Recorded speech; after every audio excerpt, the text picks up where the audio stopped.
If you want news and rumors that appeal, welcome to the Dusty Wheel. Hey, welcome back to the Dusty Wheel.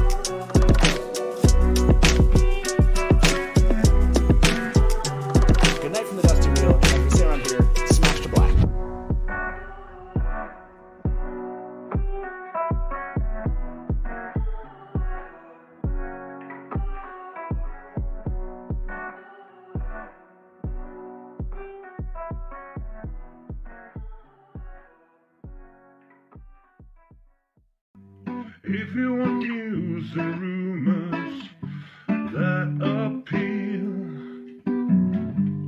welcome to the Dusty Wheel. Hey, welcome back to the Dusty Wheel.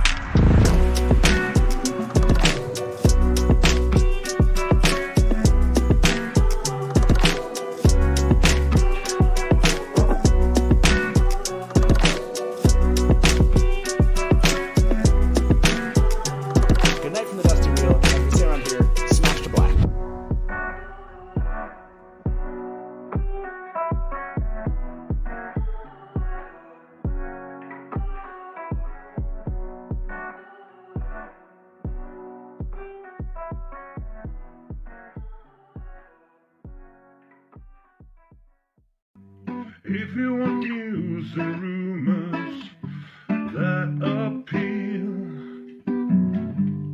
welcome to the Dusty Wheel. Hey, welcome back to the Dusty Wheel.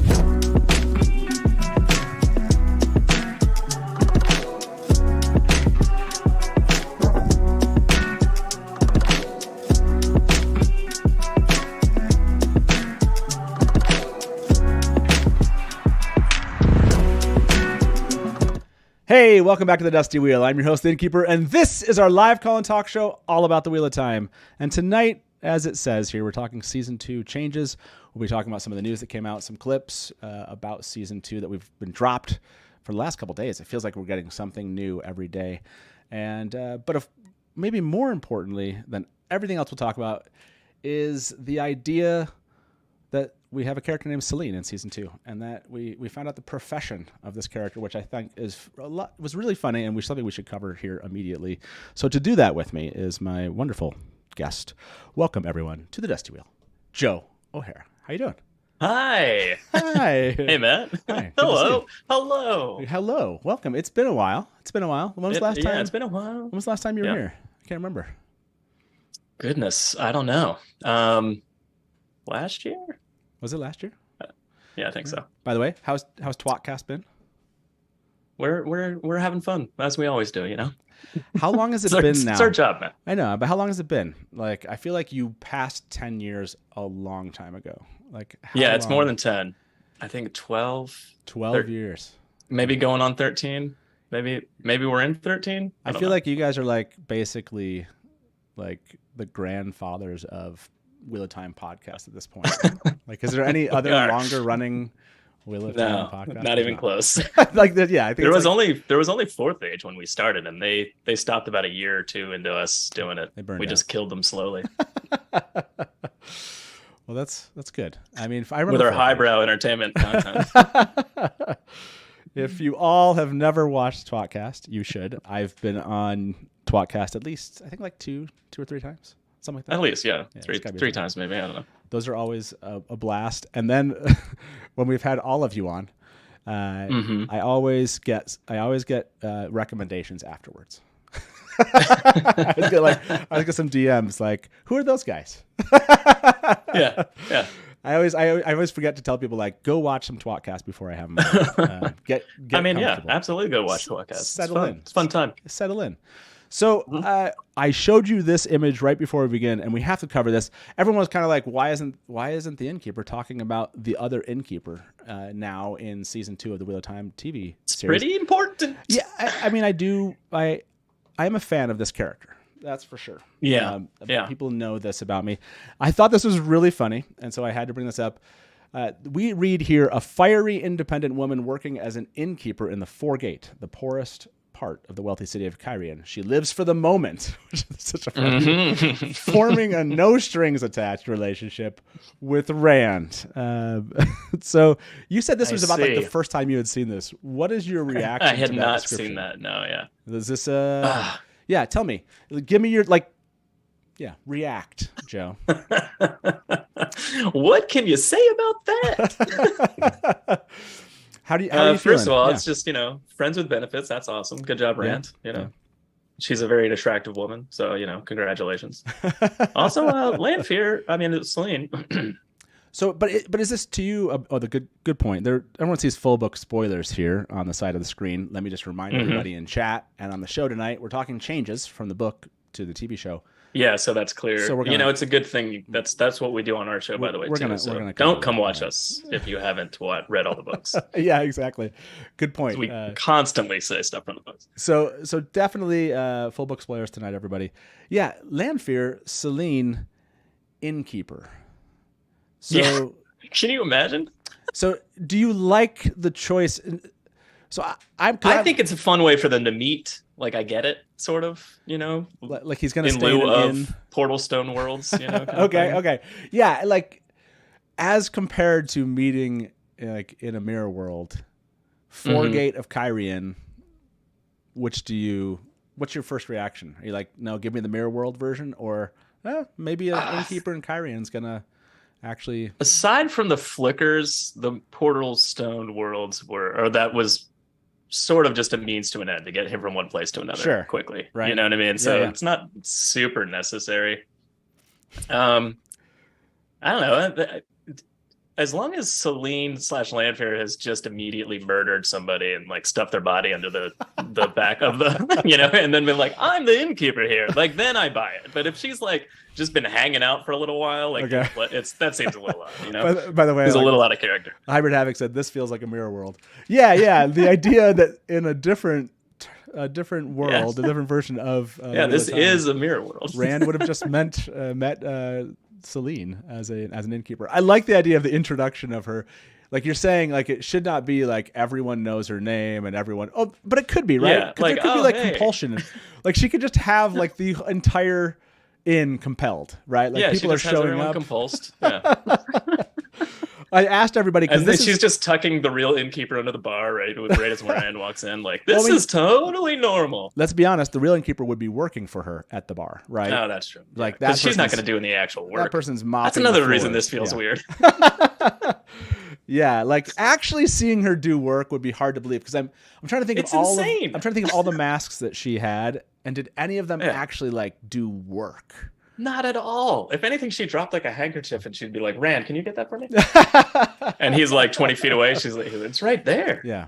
Just pick it up. So seeing Seline do work would be a hard sell here. Very strange. By the way, for those of you that are here, about 200 of you voted on this. Is Seline as an Innkeeper the first incarnation of Manfear? Have you ever heard of this concept of Manfear? I have. Okay. Yeah. Can you explain? I know you guys a little bit. Can you explain the concept of Manfear to the audience members here at the Dusty Wheel that might not have any concept of? Oh, I have no idea what your obsession is, other than the fact that you love her. Yeah. So and want to be her, and therefore are. I mean, yeah, it all started with Nablus, honestly. Nablus, yeah, that's right. Yeah. Nablus had this idea of merging the two of us and made Manfear out of Lanfear. But this, I'll be honest, the first time I saw Innkeeper, I was like, seriously, they made an Innkeeper. We had Dana the Darkfriend. So I'm going to ask everybody this. By the way, 76% of you said Seline as an Innkeeper is the first incarnation of Manfear. So I mean, it clearly is. Yeah. So we don't even need Manfear because we now have it we have Manfear in the show. I think the question I was going to ask was, shoot, no, I lost the question. I'll get the question back. I can't remember what I was going to ask everybody about this. Oh, yes, that's right. I was going to ask everyone, do you like Lanfear as an innkeeper after Dana the Innkeeper? Like, haven't we already had Darkfriend? The Darkfriend Innkeeper, right? Yeah. Although we know there are multiple... Rand's just gonna be like, "Got me twice, Dark one. You got me twice." Yeah, that's the funny thing part about it is he should be on the lookout, right? He should be on the lookout for thin innkeeper. Well, was she an innkeeper though? She wasn't like running the place, was she? Was Dana? That's a good point. I thought they called Dana an innkeeper. Can somebody get me like a? Was it Dana? I don't know if she was like Wheel running of Time it. Season 1. Let's see. Do we have? Okay. At least the wiki. Okay, if we can believe this, the wiki is.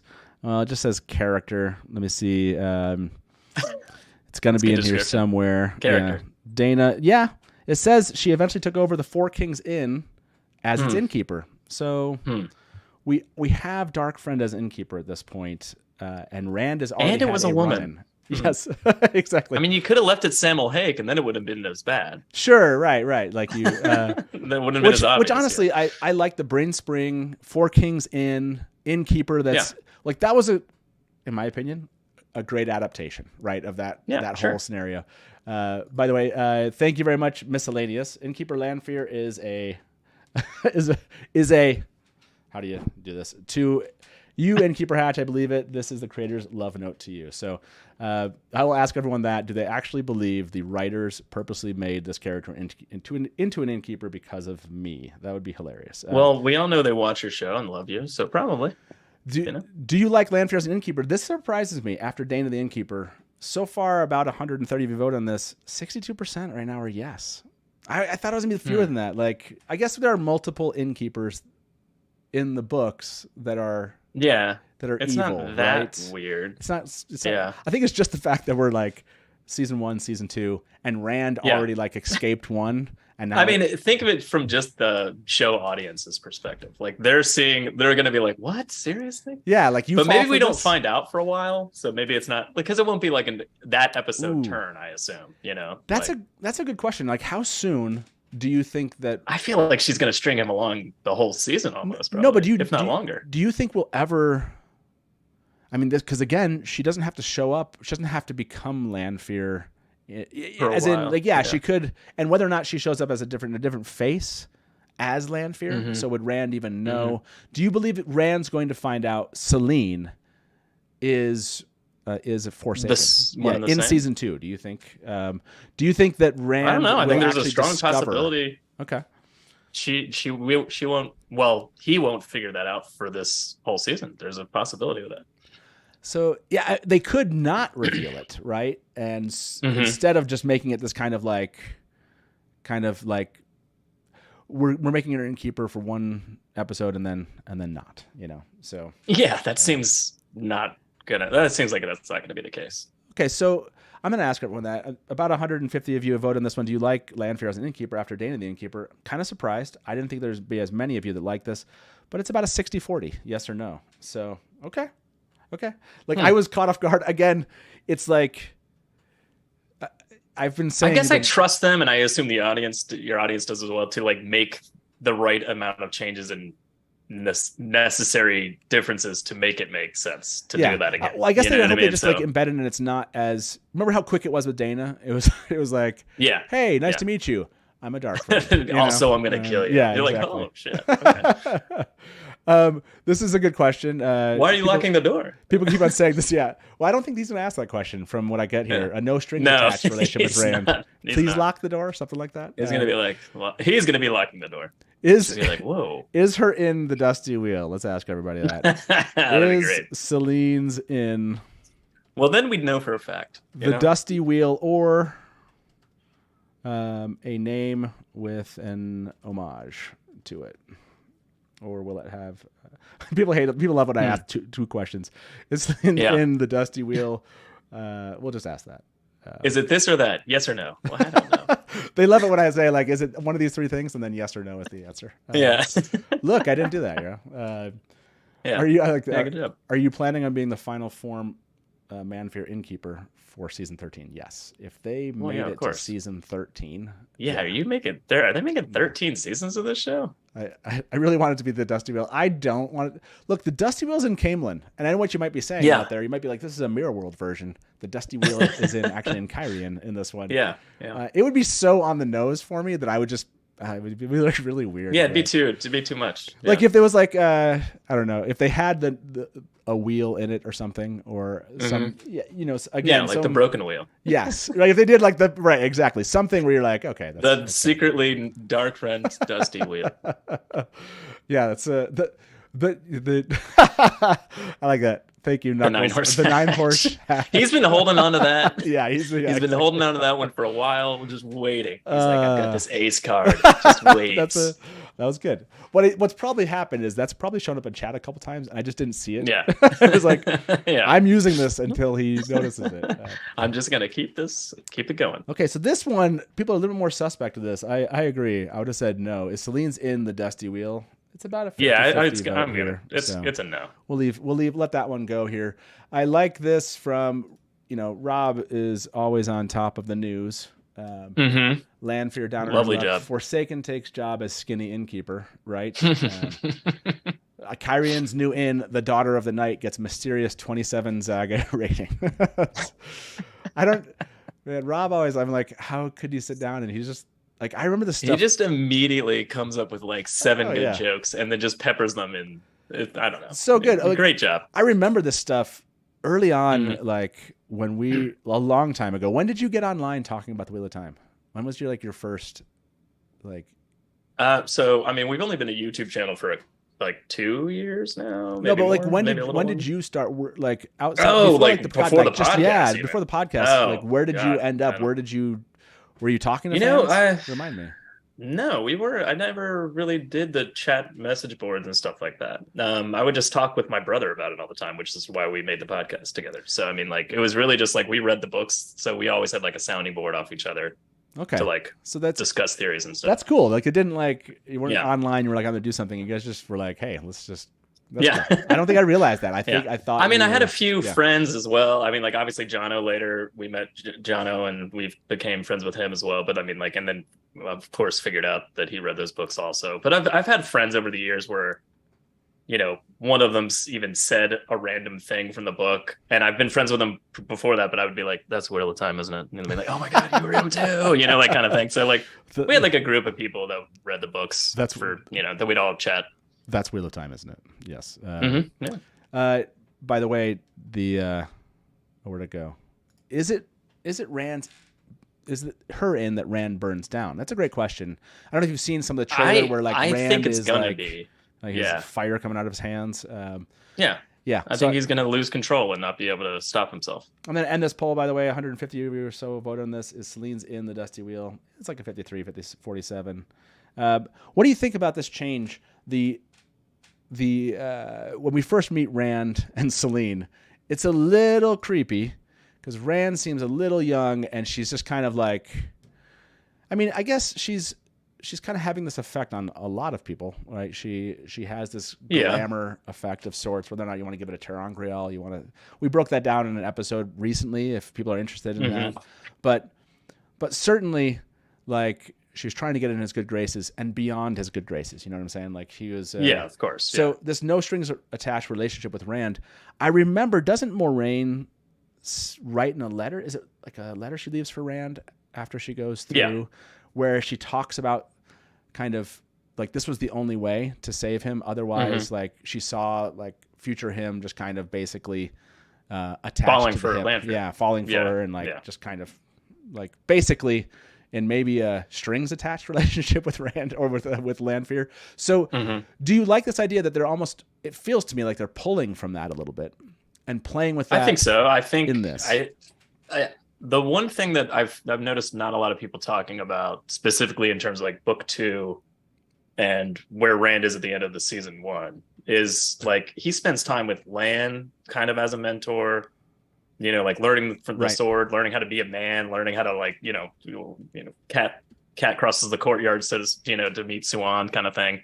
And I feel like Lanfear might be that person for him in the show, you know, because he's by himself right now. And so he needs somebody to be like, hey, stop being a farm boy and start like, you know, and, you know, stand up straight. This is how you talk to somebody with authority, you know, like that kind of thing. Gotcha. Okay, so I think she's going to have like an interesting, different role other than just friends with benefits. You know what I mean? Like she's going to have, I think she's going to be like maybe his confidant sort of in the way that maybe he gains confidence from her, you know, or some, that kind of thing. Yeah. I didn't even think, honestly, I was like, okay, no strings attached relationship. Are they really just going to make this kind of like, they just have, and then eventually you have sex with that hot teacher. You know what I mean?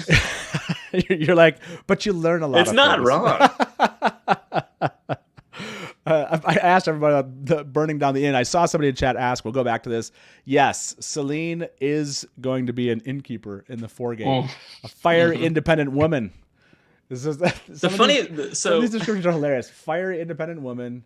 I know, yeah. She lives for the moment and forming a no strings attached relationship, which is it tongue in cheek because yes, threads, strings, and like the Wheel of Time and threads, and it's a funny kind of tongue in cheek thing, but it's just like some of these descriptions get me. Well, yeah, I guess maybe they did that on purpose. I don't know. That one feels on the nose, just like Innkeeper feels on the nose. But yeah, go ahead. What were you gonna say? I just, as much as it's so funny because as much as her being an innkeeper and doing any sort of work whatsoever, it like seems completely out of her character. Yes. Also living in the poorest part of town. This feels completely out of her character. That one doesn't bug me as much because there is a certain kind of theatrical nature to Lanfear. Yeah, where that's true. Like becoming someone else. She did hoof it in a wagon through the ways for that's what I'm saying. Like you have that. Yeah. She played like the old woman that met Egwene in the in Ter'angreal. Like she doesn't mind putting a mask on and kind of whatever. Looking but it's different brief, than herself. You know, they are brief. No, that's like three hours at night. By the way, if you have anything to say to us, you want to join in the conversation, you can. Call lines are gonna be open all evening. We'll weave you into our conversation. That's right.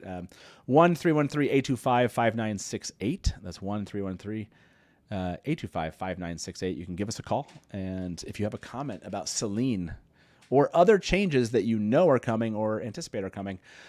As much as I don't want to move off of this topic, there are other things that dropped recently, so I figure we should talk about them. And that's sure. Let's do that because there's another change here, and I want to just play the video. Have you seen you've seen the Logain video, right? Yeah, okay. I saw that one. Yeah. Okay, so let's watch that, everyone, and then let's talk about this because this is definitely a departure from the books.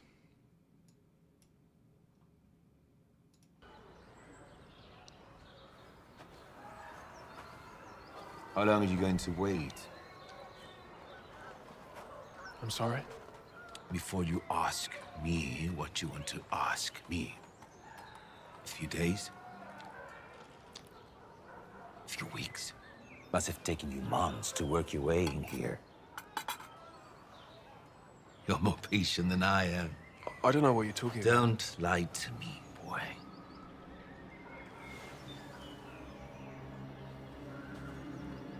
I remember you from Tarvalone.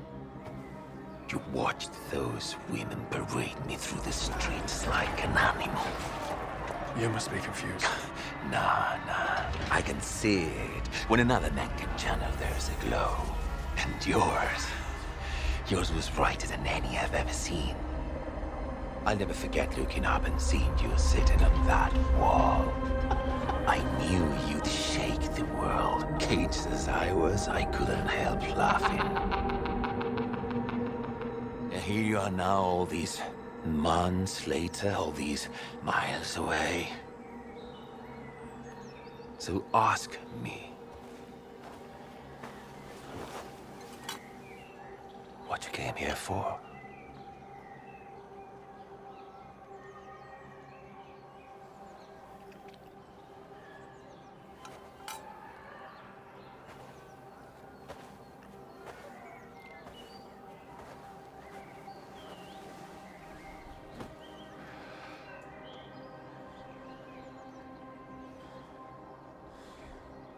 I want to know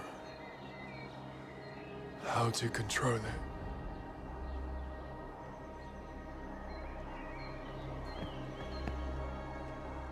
There it is. Okay, so I see. Just fantastic. Yeah. Great scene. Alvaro Morte and Yosha's. They both them together in scenes. I would like to let's just do a whole. Yeah. Let's.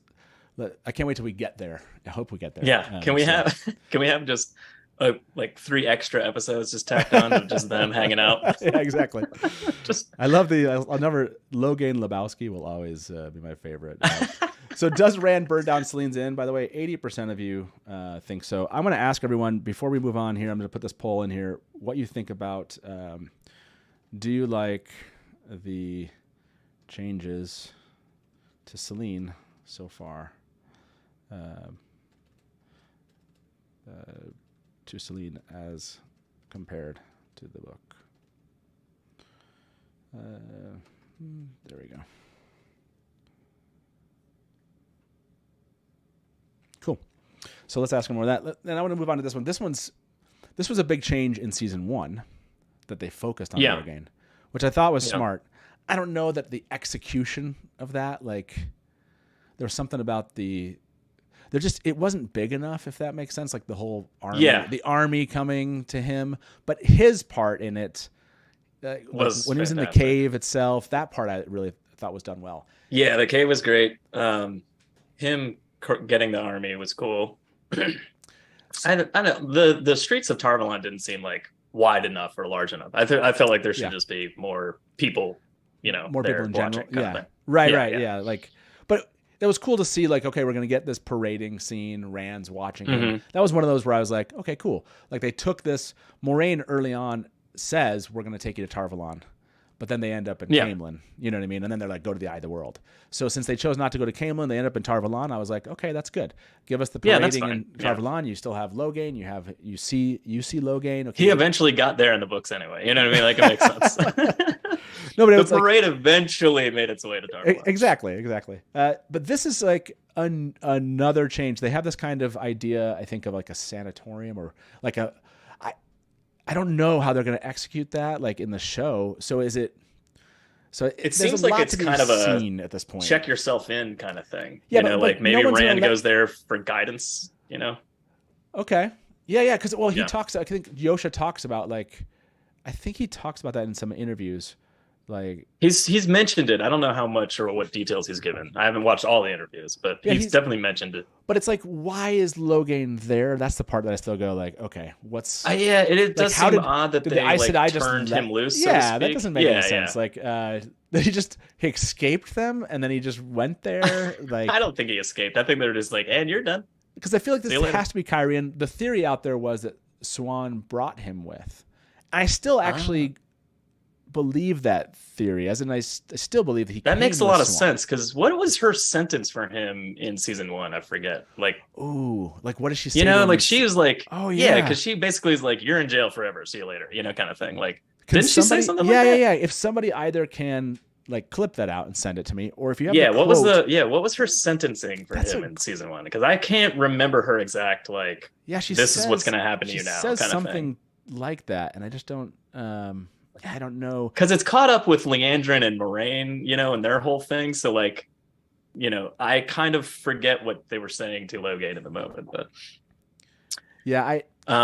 clearly I need to watch the show for like a 5th time. No, that's a good point. Like maybe that's connected to him coming with her. I still believe that. I could see her like putting him under watch in this location while she does her stuff, right? She doesn't want necessarily Logain hanging around when she's. It's funny that people called him Logain Lebowski, because I think he looks still regal and kind of in charge of himself. Yeah, I mean, he does sort of like he owns the room. You know what I mean? Like even in that state. Okay, I will say this: the scene of him like walking around, I believe that more. Just that, like they gave us a little clip in the trailer where he was just sitting there, and that part it just was like they looked like they're both in pajamas, but they look sad. Yeah, but now I mean he's got a ring on. He's got rings on. He looks like he's not like by the way, he's not wearing a straitjacket. Answering this question, do you like the changes so far to Seline as compared to the book? 72% say yes that are here. The geeks and the freaks that are here with us, they in chat, they like that change so far. So there we go. I don't know if it's just like a lot of people are hoping it's the Dusty Wheel, or if it's so we'll see. I think it's at least a little bit of that. So yeah, if anyone finds what she said, I would love that. John Mayer said, okay, so there are some answers here. Let me. Okay. Timestamp is 12:10. I just can't show their timestamp on the show. That's the problem. She said he would be paraded and shown to the world. Okay. So no, you brought up a good point. So thank you for bringing that up. That would make sense that this is is her. So maybe they're like, and then they drop him off there, and they're like, "Hey, look at this! Look at this guy! Like, this is where you go wait while this is happening. Don't do that, men of the world." So, do you like the introduction of Logain back into the story in season 2 in a way that he connects with Rand? When it seems like at least one of the questions is about channeling. We don't know how long they get to discuss anything else. What else Rand asks him, and I actually hope. I hope they don't tell us, actually. Now that I'm thinking about it, I'm hoping it's kind of like one of those things like where you don't know all the questions asked to the Finns, for example. You know, like you get one of them, but you don't get all of them. Like maybe he answers that question after a brief chuckle, but then he's like, it's cut. And what about this? And then it cuts to another scene. Yeah. And so you don't know, and they can kind of fill that in like... because he can later on say, Logain said this to me. Or exactly. Kind of thing. How do you feel about this idea of pulling Logain back in and having him connect with like the Dragon Reborn and actually give some kind of instruction this early in the story? Like, what's your feeling on that change? Because I think in my mind, it's a significant change, departure from the book itself. It's a huge change. I mean, obviously, he basically doesn't see Logain again until Black Tower stuff. Yeah. Well, I mean, it's a long time. It's a long time, and they don't have a relationship. So, are you in favor to like connecting them this way, as far as someone talking to Rand about channeling? Yeah, I am for that exact reason. Yeah, because like I said, Rand's on his own in this season when he wasn't on his own in the book. So, like, I feel like you need, I don't know, some sort of way to give him guidance.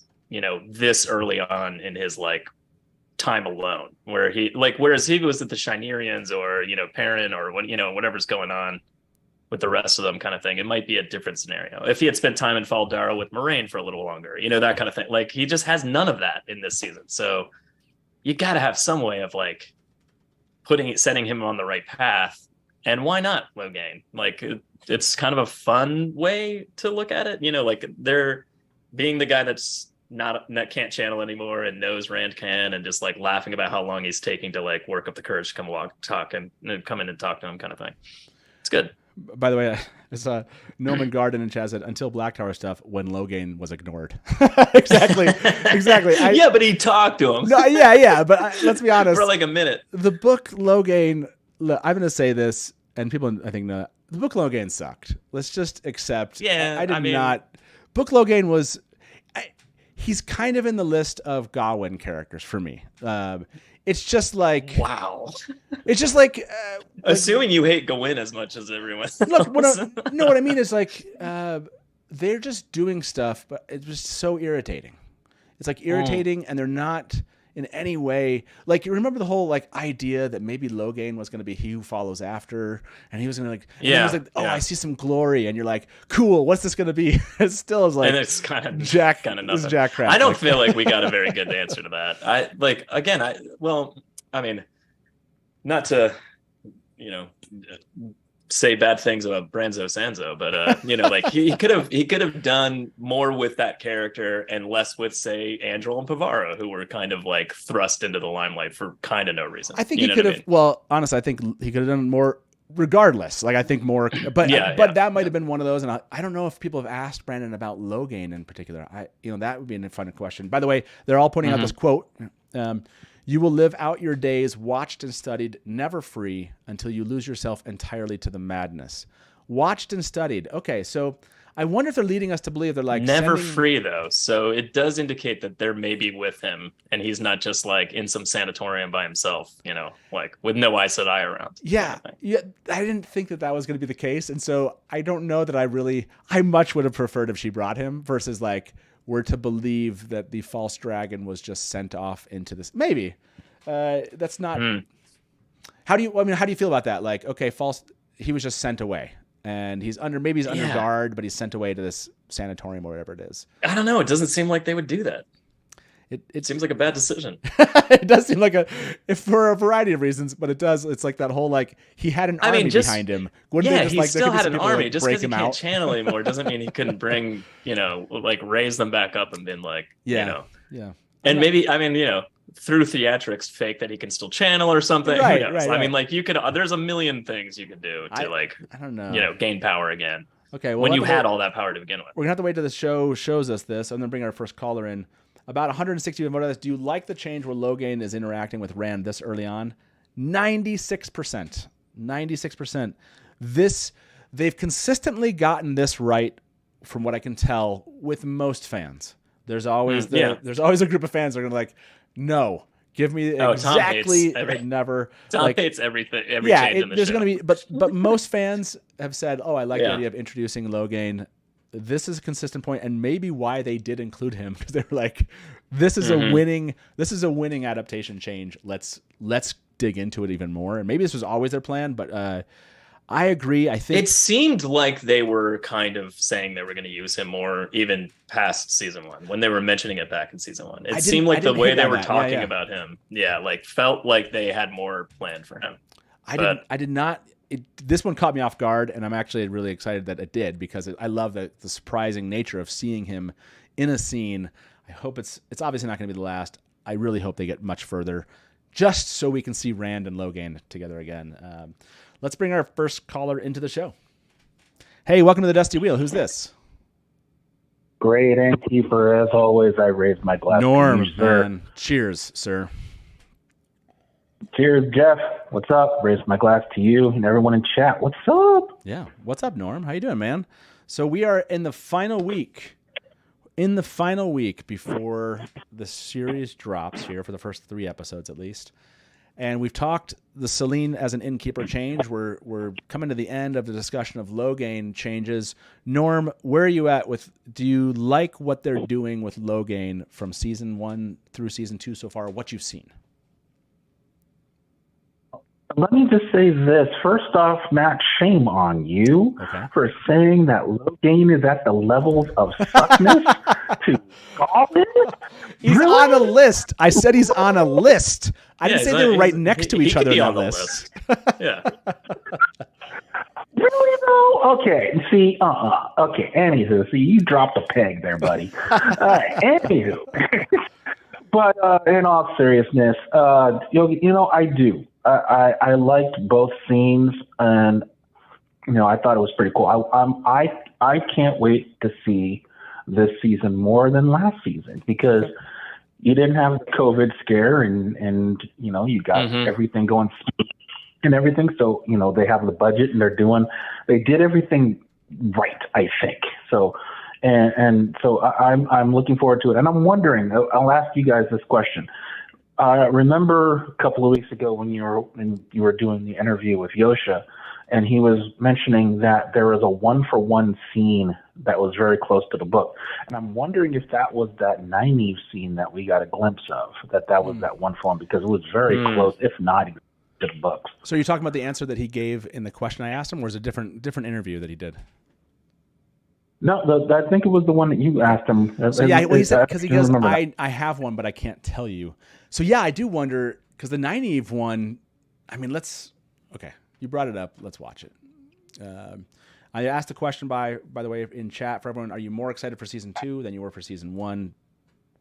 Yes, no, or equally excited. Yes, I gave you a third option, everyone, so you can be happy about your third option. Here we go. So yeah, this scene you're talking about, and I do wonder if Yosha was just thinking about this and didn't want to reveal it, or if he was thinking about what scene that he was in. So here we go. Enjoy this one. This one, if you don't want any spoilers from the show, don't watch now, everybody. We're going to be talking the Nynaeve scene. What are they? Ter'angreal. What do they do? Many things, child. They are from before the breaking. Made during a time when women could create objects from the one power itself. Some Ter'angreal are made to work by Aes Sedai, like this one. Others do what they do simply with the presence of any woman who can channel. We don't know why they were made. Most we've learned at great cost to avoid. Many Aes Sedai have been killed or burned out learning that. And you want me to just walk through them? We know what this one does. It will bring you face to face with your greatest fears, and what those fears are for you to know. And you need to tell no more than you wish. So, what, I just walk through one arch and out again? 3 times through and it's done? If you wish to boil it down that far. Yes?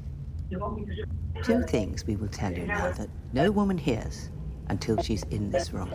The first, once you begin, you must continue to the end. Refuse to go on, and you will be put out of the tower with enough silver to support you for a year, but you will never be allowed back. Second, to seek, to strive, is to know danger, and you will know danger here. Some women have entered and never come out. This is your last chance, child. You may turn back now, right now, and you will only have 1 mark against you. Twice more you'll be allowed to come here, and only on the 3rd refusal will you be put out of the tower. I myself cannot do it the first time here. If you are doing this for someone else, you will fail. Do this for you. Or not at all.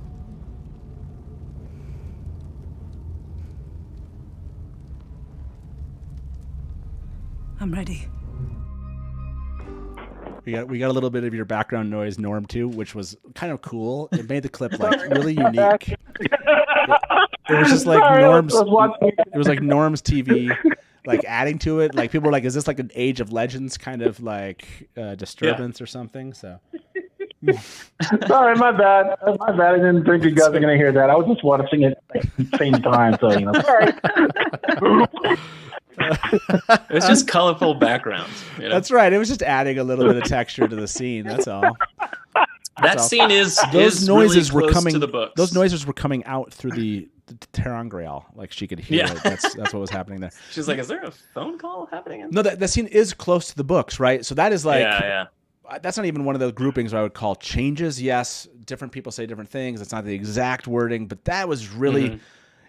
I'll be honest, that was one of those I was like really excited to see that they cared enough. There are moments where they have not cared enough to give us specific kind How many of those, Matt? There's been a couple, you know.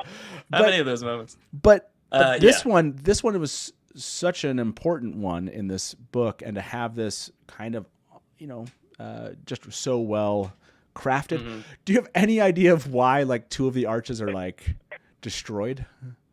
Did you see that? They're like... Yeah, I did, yeah. Like, I still don't understand that. I'm sure there's going to be some explanation. I couldn't tell if I sure hope so. What Shiriam was saying, I couldn't tell if she was saying that they've burned down. Like, I can't tell if she's saying, like, the Ter'angreal. Because she said, like, I thought she said some have never come out and some have burned. I thought she was going to say burned out. But then she said, and burned down, I thought what she said. Anyway, if anyone can tell me if the alt text... says burned down or burned out. They just come out of the arch covered in fire and melt on the ground. I can't tell if like the arches have been destroyed. Maybe 2 of them. There's only 1 left, and they're trying to kind of like amp up the idea of how dangerous this is because it's destroyed 2 of the arches at this point. Yeah. I don't know. Like that's at first I didn't like understand it. So Nolan Garden says it says burned out. So maybe not. I don't know. It's just a weird anomaly about that. By the way, about 200 of you voted this. Are you more excited for season 2 than you were for season 1? 60% said yes. 12% said no. 28% said equally excited. Again, among this group, that I guess I'm not totally shocked. They've definitely seemed that they've upped the just overall quality. Of what we're seeing. It feels better. And in terms of scope and the way it looks, it just kind of feels like they've amped it up a little bit. Did you like the Great Hunt more than the Eye of the World? I feel like this is going to be majority, and so I'm not totally shocked that in adapting a book that fans liked more, that it would mean more to them. Maybe they'd scenes. So I'll be interested. Yeah. I'll be interested in what people say, but I'm not going to be shocked if yes is the answer. Yes is the answer for me. Norm, are you you liked Great Hunt more than The Eye of the World? Great Hunt surprised me the most, especially at the end. And since it is full book spoilers, you know, let Matt blow. So, you know, I was totally surprised, but I was telling my buddy, because he got me into reading that book, and I said, dude, Matt blew the horn? Holy cow. And he's like, yep. Oh my God. You know, I just couldn't believe that. That was the coolest thing. So yeah, I can't wait till episode 10. You know, I can wait. Norm, as always, man, it's always great to hear your voice. Any final question or parting comment before we let you go for tonight? No, but someone told me to say hi to chat. So hi. Hi, chat. Someone told me to say hi. Thanks, Norm. It's always good to hear you, man. Next week is it. We'll see what they've been working on. I can't wait. We'll talk to you soon. Take care. Yep. Bye-bye. Okay, so was I right? Yeah, I figured I was right about that. So I did see somebody grabbed this. Reader Reborn, thank you very much. Many Aes Sedai have been killed or burned down. Learning that, it doesn't make any sense. I can't tell if whoever wrote the alt text heard down and she meant out. Burned. Many Aes Sedai have been burned down. Maybe she literally read the line wrong. Yeah, like maybe. Catch it. Yeah, exactly. Yeah. And no one heard it. It's the first. No one heard that. That was the most distinct thing. My brain was like, burned down. First time I heard it, I was like, no, it must have been burned out. It doesn't make any sense. Yeah, been killed so burned it down. If anyone from Amazon's watching right now and that was a mistake, you still fix that in ADR right now. You still got time. Yeah. Get on it. Okay, so we've talked about Logain, and it did seem like 96% of the people loved the changes for Logain. We've talked about Seline, that there's obviously some changes in that relationship with Rand. That one wasn't as clear that everyone was. Do you think there's changes in her relationship with Rand, or just how they come to have that relationship? Other than, I guess, literally the physicality. That's what I was gonna say. Like, Book Rand never has sex with Seline. Yeah, with fair. Lanfear. Yeah. Although there are times where he almost suggests like his dreams were like, you know, if if they just put a sex scene in a dream, for example, that would be totally on point for Book Seline and what that relationship was, right? Yeah, that's true. Yeah. If this is no strings he was attached, still very much in love with Egwene in book 2, though. Yeah, no, that's true. Yeah. That's maybe true. He still is in the show a little, but it feels like I feel like the struggle that he seems to be having in season 2 is more about his need to move on and not go backwards to the Two Rivers and separate from them completely. So he doesn't, it's the Dennis system, Yeah, I definitely believe he's trying to cut ties, and she's an obvious place for him to cut ties, if you will, with his previous life. So that's no strings attached. That's what everyone was saying on Twitter. It's hard to believe in making this a more adult show by aging up our characters, that this wasn't part of their plan from the beginning, if that makes sense. Possibly. Because I'm trying to think of where else were we seen where they're was there really? It'll be interesting to find out there's good reasons to have aged up all of our characters. I'm trying to think through all of them being aged up. Where are they going to take us with some of those characters? Rand seems the most obvious here. By the way, about 200 of you voted on this. Do you like The Great Hunt more than The Eye of the World? Not a surprise. 90% said yes. That is universally, and that's why for season 1, while I kind of rated it in that 6-7 for the entire season, I wasn't as affected by the fact that it was kind of a 6-7 in the sense that it was okay, this is the generic entry book into a grand fantasy series that I love. But I didn't start loving the series until book 2. Especially with them trying to get the audience on board with the mystery of who the Dragon Reborn is. I mean, for people like us that have read the books and you're fans, and the fans of your show, fans of my show, just having had that knowledge, going into the first season, you're oh, you're wasting a lot of time here, like, kind of, but I get it. I get what they're doing, because they're trying to make it more interesting for, the people that haven't read the books. Well, of course, like book 1 is like POV Rand. You know what I mean? Yeah. Basically. So now that you're finally there and we all know it's Rand, I'm like, I'm way more excited for season 2 because I'm just like, finally we'll get more into like what I want to see, kind of thing as a reader. And that's the interesting part. They've talked about, I have gird your loins on the thumbnail here because they're always saying there's changes, there's changes. Let me talk about the one with Logain before we kind of move on to another change, if you will. Sure. He doesn't see ta'veren. He sees a channeler. Do you like this idea, like, of he has a talent to see that another man can channel versus that he sees, like, the glow of Rand being a ta'veren? Is that a change that you think that's a good kind of, like, So way? He also saw Nynaeve's glow. Right. So it's not just and they didn't men channeling, and they didn't per se. They could make that. They could connect those two. He might also not understand what he's seeing. So he might say, "Oh, I saw that, and that means you can channel," but that might not necessarily mean he knows what the hell's going on with his talent. You know what I mean? By the way, there's no like book that he opened that was like, oh, that's what that is. Okay, got it. Like kind of thing. Like he's just he's guessing. So he could be an unreliable narrator in that sense. Like he could have said something that he thinks is true that's not necessarily true. Could be ta'veren. Oh, I see what you're saying. And he just happens to channel. I see what you're saying. Like, but that would mean Nynaeve's also ta'veren though, which I don't have a problem with. He would have seen though, Matt sitting next to him, who's also ta'veren. Ah, that's a good point. But it could have been that like Rand was glowing. Oh yeah, very. Also, he wasn't glowing enough for me. I know. Yeah, exactly. He's like, you were glowing. I knew you were going to change the world. But that's if you look up, there's a small haze around him. If you look up, I think how he sees the ta'veren effect in the books, it is a kind of a glow, an aura around him. I thought that's how it's explained.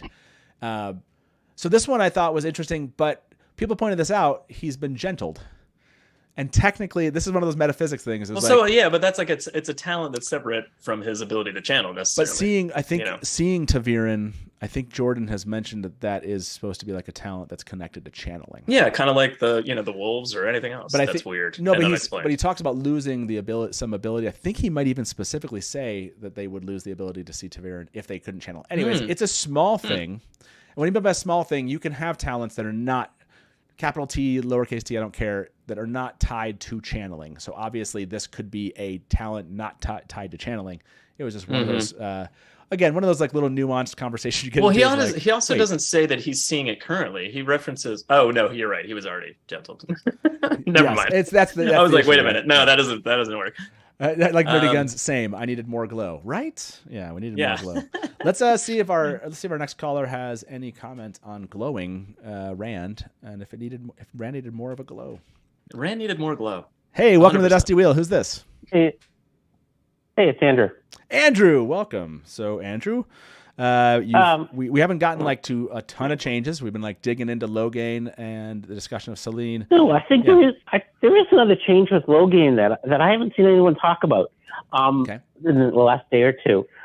He doesn't seem as despondent as other people who are gentled, and even the reason you could have done, okay, we're not going to say if somebody's stilled or gentle, they're not despondent. But Tom sort of had his story in season 1 that his nephew was sort of despondent because he just kind of was and then all of a sudden he just killed himself at the dinner table. So I wonder what they're doing with how they're balancing that, and because Logain certainly doesn't feel like he's despondent. It could just be that Rand scene. Left and right. He could have seen Rand, and that alone pulled him out of his depression or despondency. Kind of thing. Like just the excitement of having the conversation that he knows is coming. When Nynaeve is kind of inspecting, isn't it Nynaeve with Logain? Right? Mm-hmm. Yeah. Am I making that up? Yeah, and Saladar. Yeah. Yeah. So is he interactive? I thought they spoke. In other words, I thought the despondence was somewhat also a nature of like their they aren't given anything else to do. In other words, Mm-hmm. they don't have a purpose in life because Logain had kind of come out of his shell prior to Saladar, arriving in Saladar with the act of like protecting Siuan and Leanne a little bit. You know, like he wasn't like moping around in the in the White Tower Gardens anymore. Like he was doing things and moving. And he was moping around by the time they got to Saladar. He was completely because he felt like comatose almost. Yeah. Yeah, and then then once they kind of spun the stories and had all the nobles going to him, and he started playing off it, and he started saying, he started presenting himself as, and this is what it is. I was channeled. They had me do something, but he was having conversations with the nobles.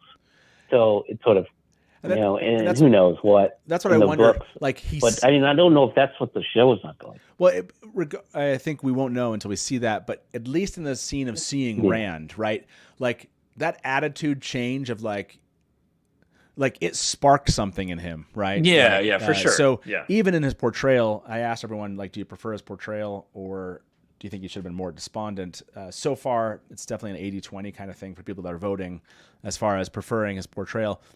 To me, it's not one of those things like it's every single male channeler is affected the same way. Because you have to remember, gentling, if I recall correctly, does not take away their madness or however they've been affected by the taint. And that's another thing. You don't know how much Tom's nephew had been affected by the madness up until that point. And you don't know if he's like still talking. We don't know how deep he went down that rabbit hole. Right? Does he have taint puppets still? Right? Are the taint puppets still alive in him? Are we getting kind of the version of him that while he's gentled, he still has that. I thought for sure there was still that gentling did not necessarily end that for people that were hearing voices. I'll say that in the books. I mean, in the books, when we see him in the little short scene in the Great Hunt, he's just walking around aimlessly, and the two accepted are leading him.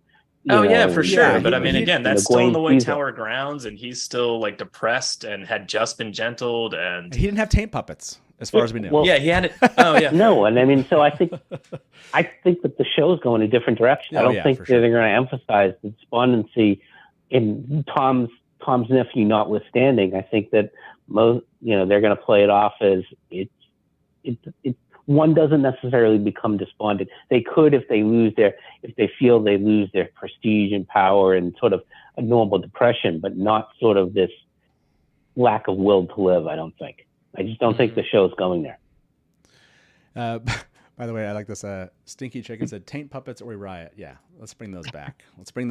Yeah, I want more of that. Andrew, it'd be really great if the end of that scene is just like him going like, what was it? And like talking to the voice over his shoulder. So are there, for you, Andrew, are there other changes here? Do you want to change the topic for us? We've been talking about Seline. We've been talking about Logain. Is there another one that you've seen in the trailers, in these small clips, that you think is kind of like interesting and worthy of discussion of like if we are liking where they're going with it? The one kind of thing that I just thought interesting, and I don't know if this was just kind of who writes the little blurb, but I found the little blurb of Suras interesting in that it was said that or implied that she was the leader of the Forerunners. Whereas even in the show, I mean, for the clips we've seen, we still have Torak, and there's no mention in the blurb of Torak. And, Suras, I don't, it's implied, at least to me in the scenes we see, is still below Torak. So I don't know what that, I'm getting the blurb. It says a terrifying, merciless Shanshan noblewoman seemingly in charge of the Shanshan attack in the Westlands. So they might just be playing with that. In other words, you don't see Turok listed here.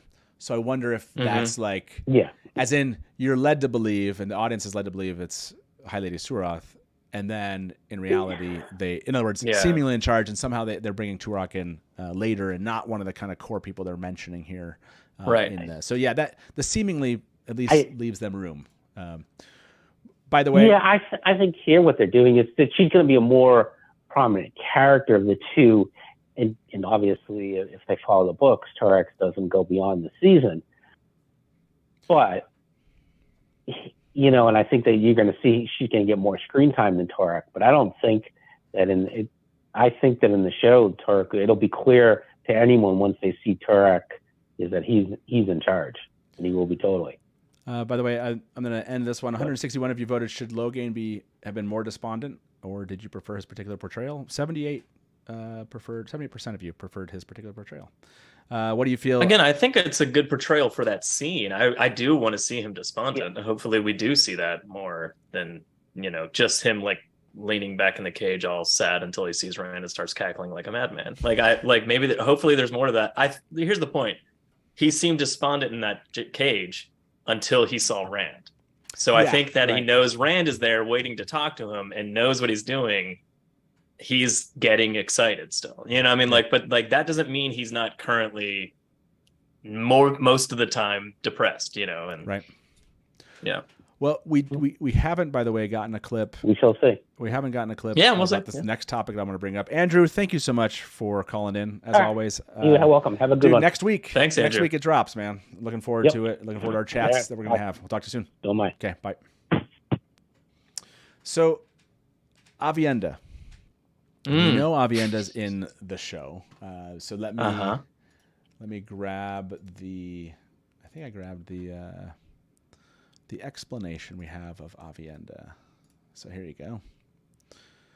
Aviendha, a highly skilled maiden of the spear, which is so funny that they put it in quotes.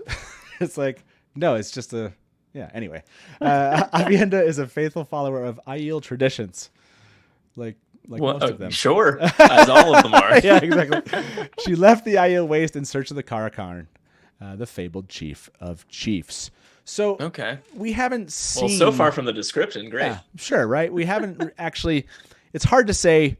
I mean, it's not hard to say in the sense of we've seen some changes here that we don't see in the books, which is we see Aviendha, there's kind of being paired here, like you see, with Perrin. With Perrin quite a bit, yeah. And it's very much leading us to believe that this is the role that Gaul kind of played. But not just the Gaul role. I still think that there's... I would say it's not just the Gaul. I think she's maybe absorbing his role, exactly, or parts of his role. It doesn't mean that Gaul won't exist per se. Yeah, but do you like? But it doesn't make me happy. It's okay. Yeah. So tell me, this is a change we don't know, right? Maybe they'll release a clip before we see it. We'll actually see again. If you think about the clips she might just be there. Maybe they get Gaul out of the cage and he's like, muscle atrophied and just can't move. I don't know. I have a hard time believing Gaul's going to be in the cage. But I don't. You're right. He's not going to be. You're right. We don't know for sure. We don't know for sure. We don't know. I mean, maybe he's there. But we see Aviendha. So again, and also maybe we'll get him later. I think we had I think there was a scene, like a script that was out there, like a, what do you call it, where they shoot.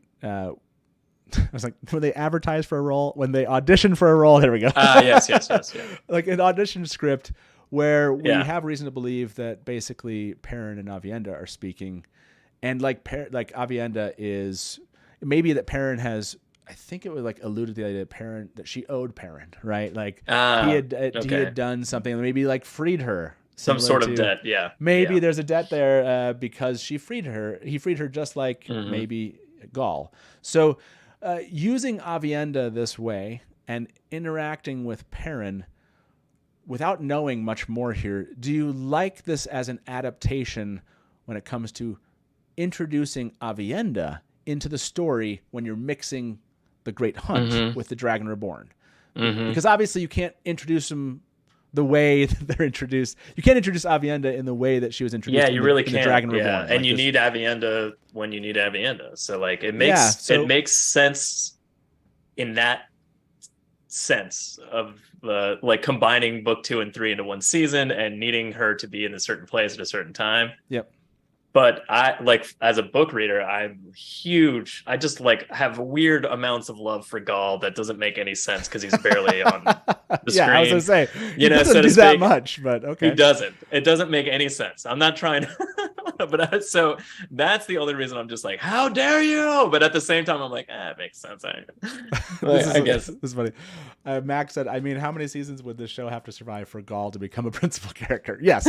I mean, there's only so much room. Like Robert Jordan can give us. I mean, a lot of characters very much that introduce Gaul later on. And like when Rand goes to the Way store, assuming that happens, I mean, who knows what kind of changes are in store overall? But like, like at some point he's got to rally the Aiel behind him, so like Gaul could just be there. He just might be the guy standing over his shoulder when they go into battle or something. But this is becoming like Gaul love in the chat and concern. Like a Gaul concern. Dana Liu said, at least around, I'm pretty sure that Rafe said that the dead Aiel was not Gaul. I think that's true. Oh yeah. But if somebody has that, he did say that. Yeah, that's what I remember hearing.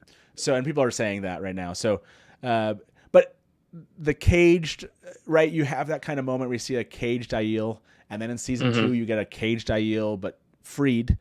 That one's Aviendha, interacts with Perrin. Do we know what episode there was a like not a screenshot, but it was one of the assets, one of the images they released for where you see Aviendha and Perrin together. Does anyone remember if that was a late and they're episode? fighting? No, they're just standing there and almost behind you, I think you see one of the, maybe Massima, and you see maybe what could be Loyal. Does anyone remember if there was like a episode connected to that one?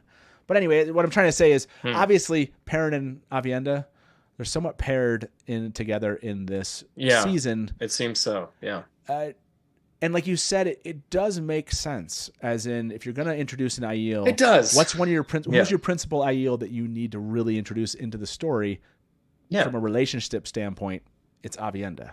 So, 100%. For the little she's the most important, so to speak, until you really get with Egwene and the Wise Ones. Yeah, and maybe Rorark in terms of like learning, like as learning from the clan chief, like what Rand needs to be learned. But like Couladin, the Wise Ones, Aviendha. You know what I mean? Like, there's like, look, Bane and Chiat, I'm not trying to like diss every other Aiel. Well, Gaul, Bane, and Chiat are all in that same camp of like, they're important, but not so much for the show. Like maybe they'll be there. I'm sure they'll be in the show in some capacity, whether they're just around while other Aiel stuff is happening or... By the way, we were talking so much that our third caller already dropped. So third caller, if you want to come back, we'll bring you in. We're just talking about Gaul. I apologize. You get lost. I love Gaul. About Gaul. Okay, so we don't know much about this one. How many changes, but do you like the Aviendha takes on a portion of the Gaul role? And pairs with parents,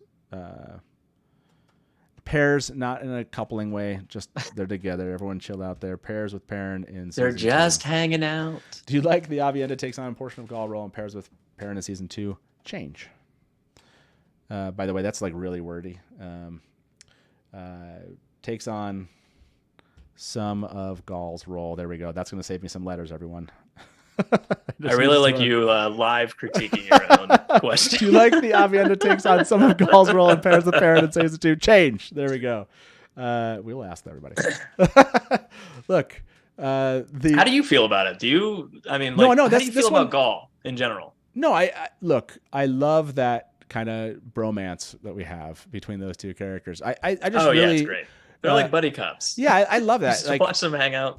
But again, I don't think there's not time in 8 episodes to introduce all of our favorite side characters and actually develop a relationship that we're going to believe in the show. There just isn't time. I mean, like think about the characters we're getting this. We're getting Elias. We're getting Varen. We're getting Seline. We're getting Aviendha. We're getting Min's aunts. Okay. I mean, we are getting some, and we got Shariam. We got Shariam. I was just gonna say, I was like, there's somebody else. Like, she looks great, by the way, in the Nynaeve scene. I was just like, wow, okay, yeah, I like it. Yeah, I know.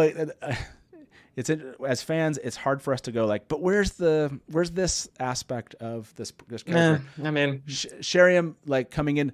We have these core characters. We need to know more about them.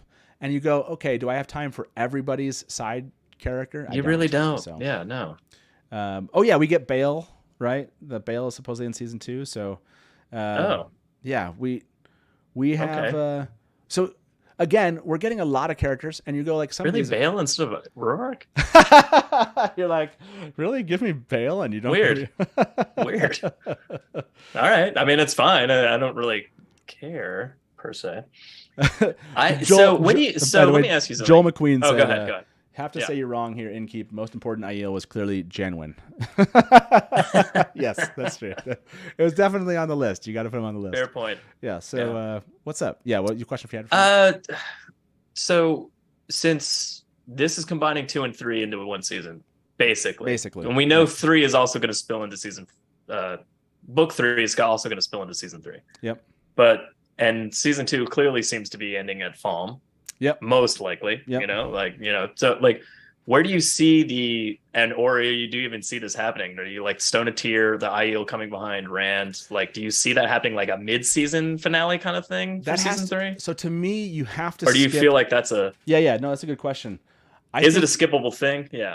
Not that I think it's skippable, but I think you can move it. As in, you can move Callander.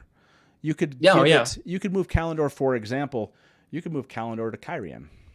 Potentially. In other words, you could have Rand show up there, and in other words, that battle that we get in Fires of Heaven. In other words, you could make the battle be about that also, or you just put Stone of Tyr near the end. Let's be honest. If we were honest with this, Callander was the lamest plot. Not the lamest plot. Fael kidnapping, that was the lamest plot. But this is on the list. And what I mean by that is when you have like such an overpowered weapon and you introduce it in book 3 of 14 books, and your way of getting rid of it is to take it and then immediately in the next book put it back. No. Yeah. Like that's like you can't tell me that's a relevant plot. So less about the Callander plot and more about the Aiel seeing him for who he is and bringing him to the waste. Yeah, it's kind of like what I see the importance of that scene. But you have, and that's you have this, right? And that's what I mean. Yeah. You have them saying she left the Aiel waste in search of the Karakarn, the fabled chief of chiefs. Yeah, so maybe it's Perrin linking back up with Rand at Falm with Aviendha in tow and going like, and her going like, "You're the guy. Like, let's go," kind of thing. You got to have some Bale or Rourke or whoever. Some kind of dream connection. I'm trying to think like, because you do have the dream connection because you have Rand standing in what looks like the Aiel waste, right? Mm-hmm. So having some notion that he's going to go to the waste. You have Aviendha coming in. Yeah, to me, season 3 has to immediately. I would be shocked if season 2 doesn't end with portal. I want to say portal stone, Waygate. I don't know, like whatever they're going to use. Like, give me my portal stones, but like getting out to the waste, like I can see skimming, skimming, whatever it is. If they're not in the waste or they're not on their way to the waste at the end of season 2, like that doesn't make any sense because you're gonna. No, yeah, you're right. They're rebuilding this. They're rebuilding the set for the 2 rivers, so that suggests that we're gonna get the Perrin side of this. Right, we're gonna get Perrin at some back point. Home. Yeah. So I think season 3 has to be Aiel waste, Perrin going home. You're gonna, going. We have, I think, Rosamund says something about like a psychedelic scene or something. I don't know. She made some comment, and everyone was like, "Oh, is that Roydian?" Or she, like, "Are we gonna go there?" Right. Like. So that's what Rand waste. I think when it comes to Stone of Tyr, that could be Twisted Doorway too, though. No, that's true. Yeah. Because if they do the snakes and foxes well, the Aelfin, or whatever you want to call them, but if they do it well, it's gonna be trippy and weird. You know what I mean? Like you want to feel like you're in an alien place that's not normal when you're there. More so than the World of Dreams, even. So like you want to, hopefully they get that across. If we ever see that side of the doorway until Matt gets there a million years from now, kind of thing. But we better freaking get the Aelfin. Like if we're not gonna get portal stones, like. Give us some otherworldly thing. Don't make this just. To me, it's the otherworldly nature of the Ogier and the Mirror Worlds and Tel'aran'rhiod, and you got to include that stuff. Otherwise, again, I think it becomes a little bit more generic fantasy than something unique to Robert Jordan's kind of ideas. So let me end this poll. Do you like the Aviendha to take on some of Gaul's roles and pairs with Perrin in season 2? Change. Not nearly as popular as everything else. That's a 50-50 answer right there. I don't know if that's just Gaul love and people can't say yes. It was it was me up on my soap, like about how amazing Gaul is. It was in part you led the insurrection there. So everyone's like, all the other changes are fine, but wait a minute, Joe's got a really good point about Gaul. Let me ask everyone this, because I'm seeing this. If you had to choose Bowl of Winds or Callander? Save Gaul. Here we go. Answer this question while you guys are... Bowl of Winds or Callander? Yeah. Ish. I'd say Bowl of the Winds. Okay. You know? Okay, yeah. I mean, really? Do we need the sword in the stone? Really? Like, well, I mean, again, it depends on... Do we need the King Arthur, Yeah, I think you do. I think you can't take out that Arthurian. Like, what is the Bowl of Winds? Like, I don't know. Yeah, I mean, I don't know. So, I mean, like, one of the that was long in the Dark One's threefold pronged plan. Look, I'm not saying they can't have both. I'm just wondering if fans what they'd pick. Ooh, this is a fight. There's a Callander Bowl of Winds fight going on right now in chat. I mean, they're both valuable, but also equally less so. Vote, people. Votes are going to matter in this one. Callander or Bowl of the Winds. Make your choice. Come on. Gotta vote. Vote already. Make it happen. Choose Callander. Oh, it's flopping back and forth. We should do more of these. Which one should you drop? You gotta pick right now. If you had to choose Bowl of Winds or Callander. Yeah, it's a little bit of a dusty poll. I agree. Half Callander would fix it, Noman Garden said. I like that comment. Oh, man. Out of the series entirely? No, you have to choose Gaul of the Winds. I love that. I mean, Callander could be one of the objects he finds at Druidian. Like after it, the fog dissipates and the dome's down. Like he could be like, hey, what's this? Oh. I would agree with that. I don't need to see him run into the Stone of Tyr to get a hanging sword to put it back in the floor somewhere. No. Yeah. No. I don't. And then name it who he follows after, and give that to some dude he just needed to run an errand. That was just the weirdest. Like what? Like I just remember as a fan, like reading the books. Hey, take this. I really need you to pick up my mail while I'm on vacation. He who follows after. That doesn't. Here's Callander. No. Okay, so thank you, Miscellaneous said, do you think Aviendha will be an amalgam of Aiel, including and most pointedly Gaul, and he will not be in the show? No, so I think, honestly, I don't think my guess is they haven't made a decision about that, right? Like, probably not, yeah. When we get to the Aiel, maybe, so I'm wrong. I'm going to restate what I just meant to say now that I thought about it. Season 3 definitely has to be in the Waste. We have the Aiel there. Give us Gaul in season 3. It would be having Gaul be someone to meet there makes more sense. Although then you lose the aspect again, the Perrin Gaul relationship. So like that feels like that's gone. Fair.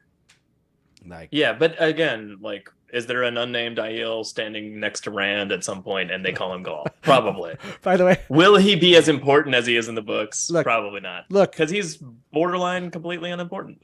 Look, Patrick, I know Narishma is his name, but Narishma is some dude. I'm just saying. Narishma's just some dude. He was just some dude. I'm just saying.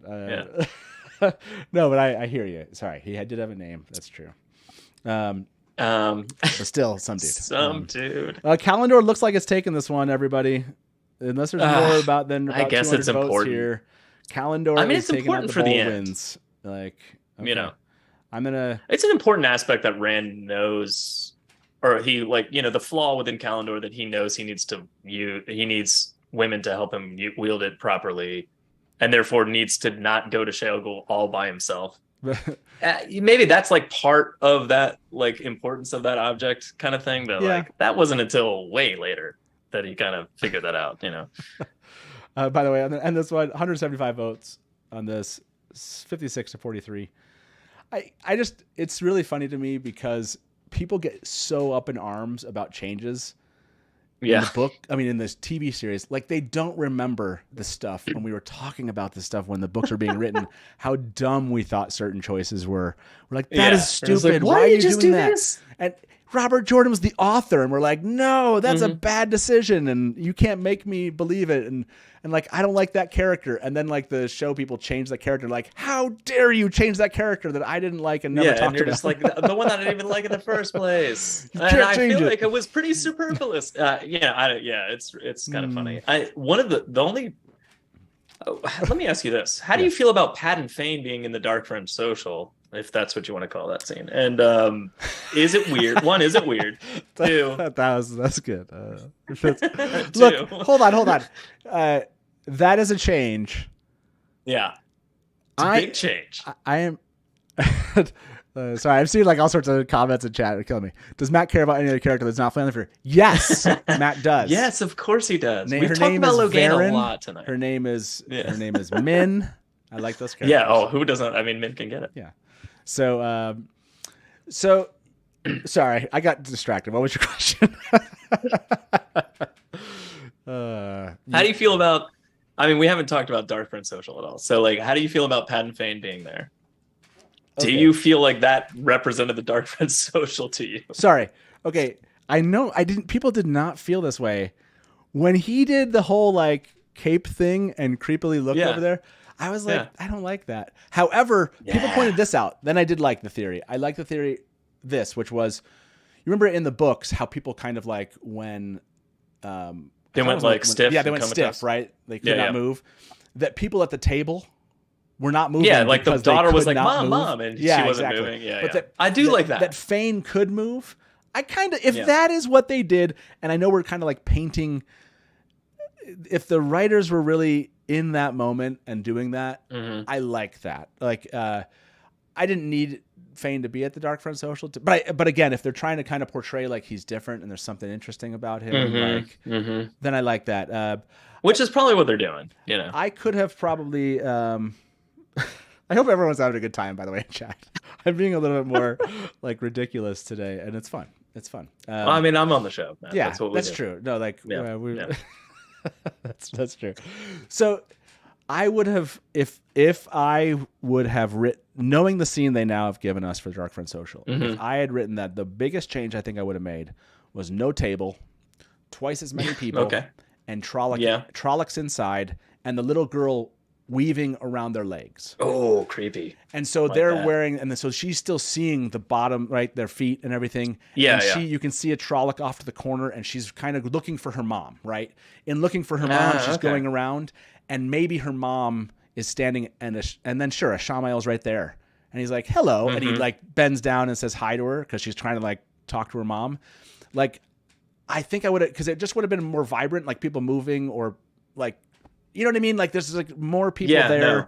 There's Trollocs inside. It's a little bit creepier. If I had to go back and make the change, that would have given me the vibe I was looking for. I didn't get quite the vibe I wanted out of the Darkfriend Social scene. A lot of the comments from our show and from us ourselves has been sort of like, it just didn't feel intimidating enough. You know, they didn't. Well, and granted, they could have just been locked to the table and like receiving instructions like they were in the books, but like you didn't get the fear across. Like they were deathly afraid that anybody else would figure out who they were. Like they're only wearing robes down to their like waist, perhaps, you know, because like underneath the table, their identities were, you know, laid bare for any kid that's crawling around, you know, kind of thing. So that's odd. Freddy Crawler. You know, but at the same time, I was like, yeah, but maybe there's other rooms. Like Ishmael might have just been like, here's this table, blah, blah, blah. And then I'm going into this room. There's other people there. I mean, like, we don't know.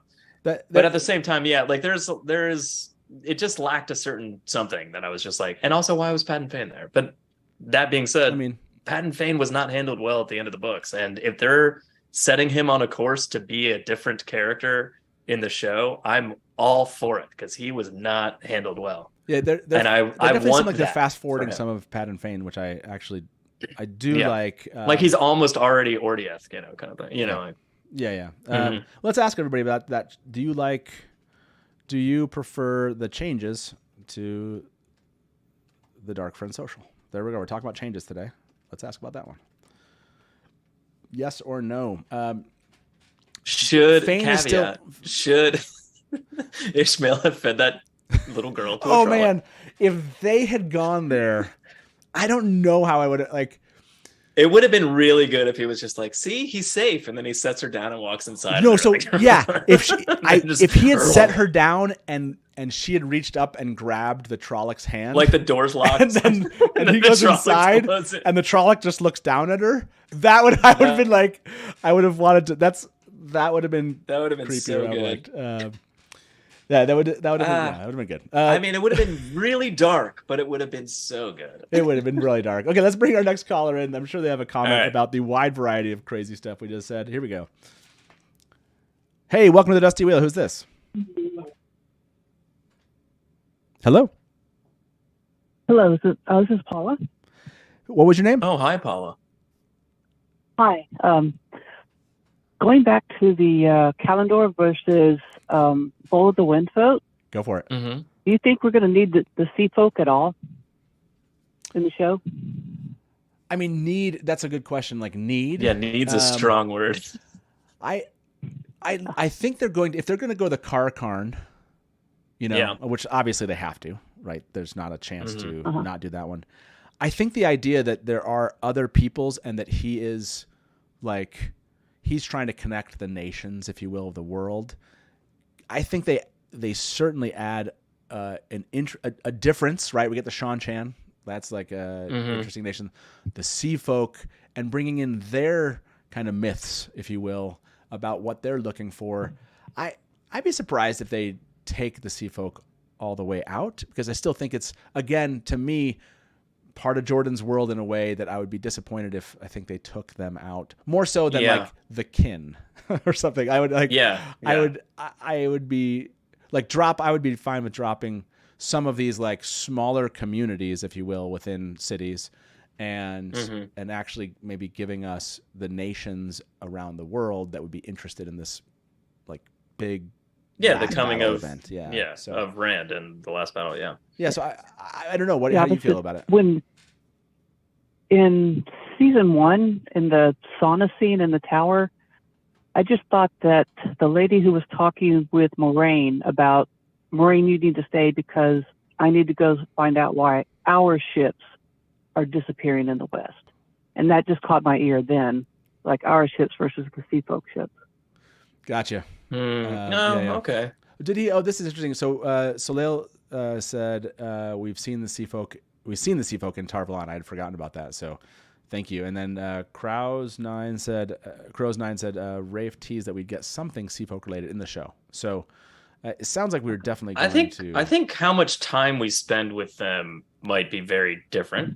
I think you might get sort of like they meet Rand and they sign a contract, and like that kind of meet happens maybe, and then and then just adds to like the last battle and like what they're trying to achieve. And maybe there's more of that culture peppered through where in scenes where it makes sense, but like it depends on how many seasons of the show we get. Honestly, I mean, if we have infinite time, there's plenty of time to introduce like a full other nation of people that we can interact with and explore their culture. But like, we're at least going to see them and, you know, like kind of get them having a pact with Rand or something and recognizing him as their, chosen ruler or whatever. I think it's going to come down to how popular the show is this season. Like this season to me determines so much about how far they go.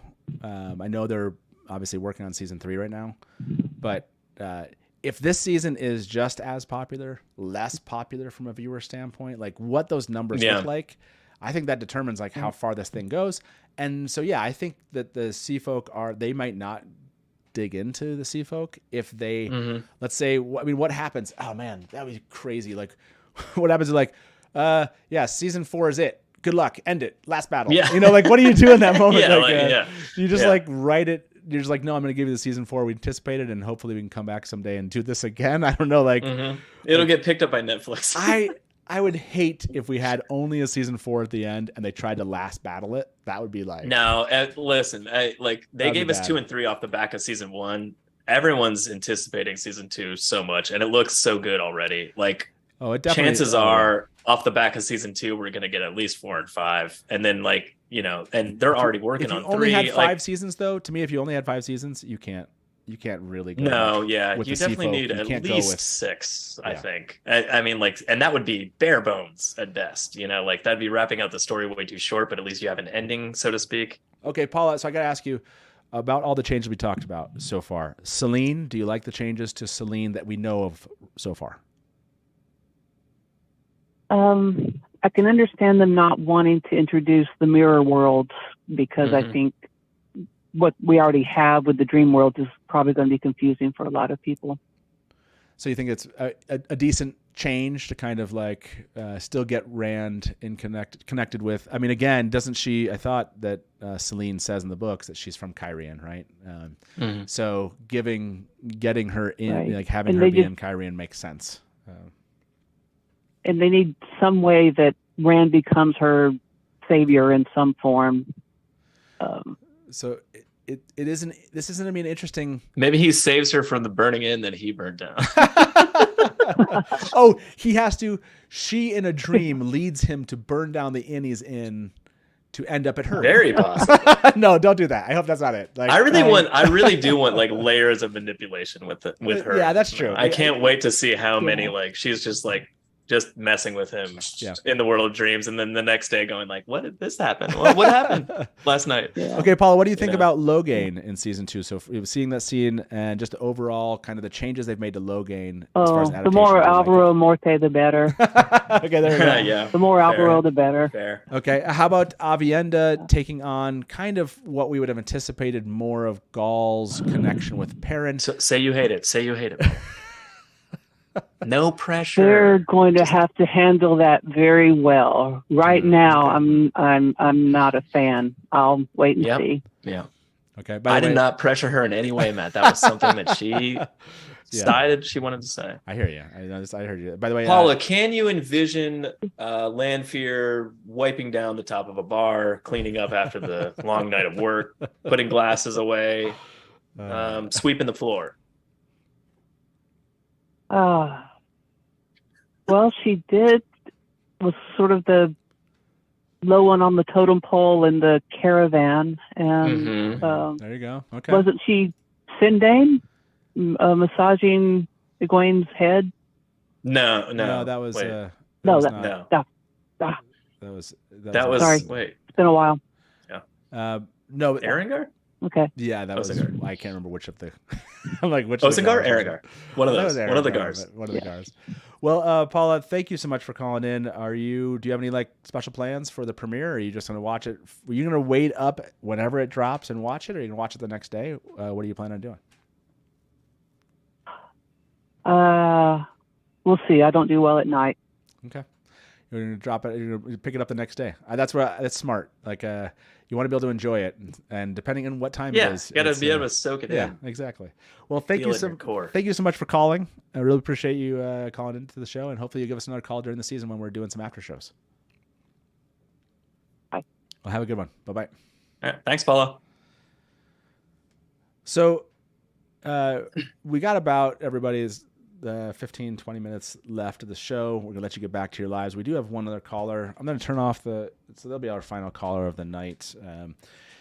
So this was a change, and I want to talk about it. We haven't seen anything about it yet, but Min, born a seer with the ability to glimpse someone's future, Min was forced by her aunties to become a carnival attraction until she escaped. She has traveled from city to city, bar to bar, avoiding attachments and the Aes Sedai who either want to study or use her. So there's not like a ton. I mean, you can certainly put that together. Forced by her aunties to become a carnival attraction, though, I feel like, until she escaped. That is definitely something different. Do you think that we're going to get Min with, why can't I think of his name now? I totally blanked. The carnival guy. Well, I can't think of his name. He's Valen Luca? Yeah. Do you think we're gonna get like a Valen Luca Min thing? Like that she's gonna end up back at a carnival? Are we using carnival here to kind of suggest? That would be a great way to involve him in the show, but like not actually involve that part. Like they're gonna hide in the carnival where Min was an attraction. Where Min once maybe. I don't know. That's interesting. What do you think about this? That why use the kind of this is a very specific look. That is a very specific sentence. Min was forced by her aunties to become a carnival attraction until she escaped. Like, I don't know. How do you feel about the origin story change there? Am I wrong? I mean, is it that different? I mean, I know her aunties. I know her aunts were like not horrible to her, and like, no, I didn't think they nurtured her in the books, so to speak. But I mean, like, where she's at Fall Dara versus like Berlan, like kind of thing, like where they meet her is already vastly different. Like, so what life has she led that's sent her up to the border? Like with the blight, like that's insane. Well, it says like a quote, and this is from like the Watt Wiki or something. Is like after I think her father died in a mining accident, she was raised by her 3 aunts who failed miserably at making a proper woman out of her. And like this one's like forced her into Elmendretta? A carnival, not a proper woman. How carnival attraction until I don't know. I don't know. We want to wait and see how this one turns out. I mean, that feels like just flavor for the actor almost. Like I doubt we'll see that. Yeah, you know what I mean? It doesn't seem like that's something like, well, they'll be like, hey, remember that time you were in the circus, you freak? Like kind of thing. Like I don't. By the way, I don't think that's I'm waiting for all the people to come out of the woodwork. Like this is. They destroyed Min. How dare they? Dana Liu said Min needs trauma in her backstory more than her aunts trying to stuff her into her dress. Okay. Yes. Okay. Giving her. That's a fair point, Dana. Thank you as always with your like illuminating perspective. Were you that makes sense? I have to go back to season 1 with you. How offended? Like, give me a level here.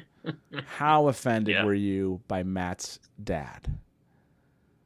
How offended? Like level of offense much. Here. Were you in the end really annoyed? Were you just like, I can't watch this show anymore? They destroyed Matt's dad's character. I would never be like that. So as much as I disagree with any change, I'm always like, just show me more. Like I'm always excited. I'm always like wanting to see the next thing.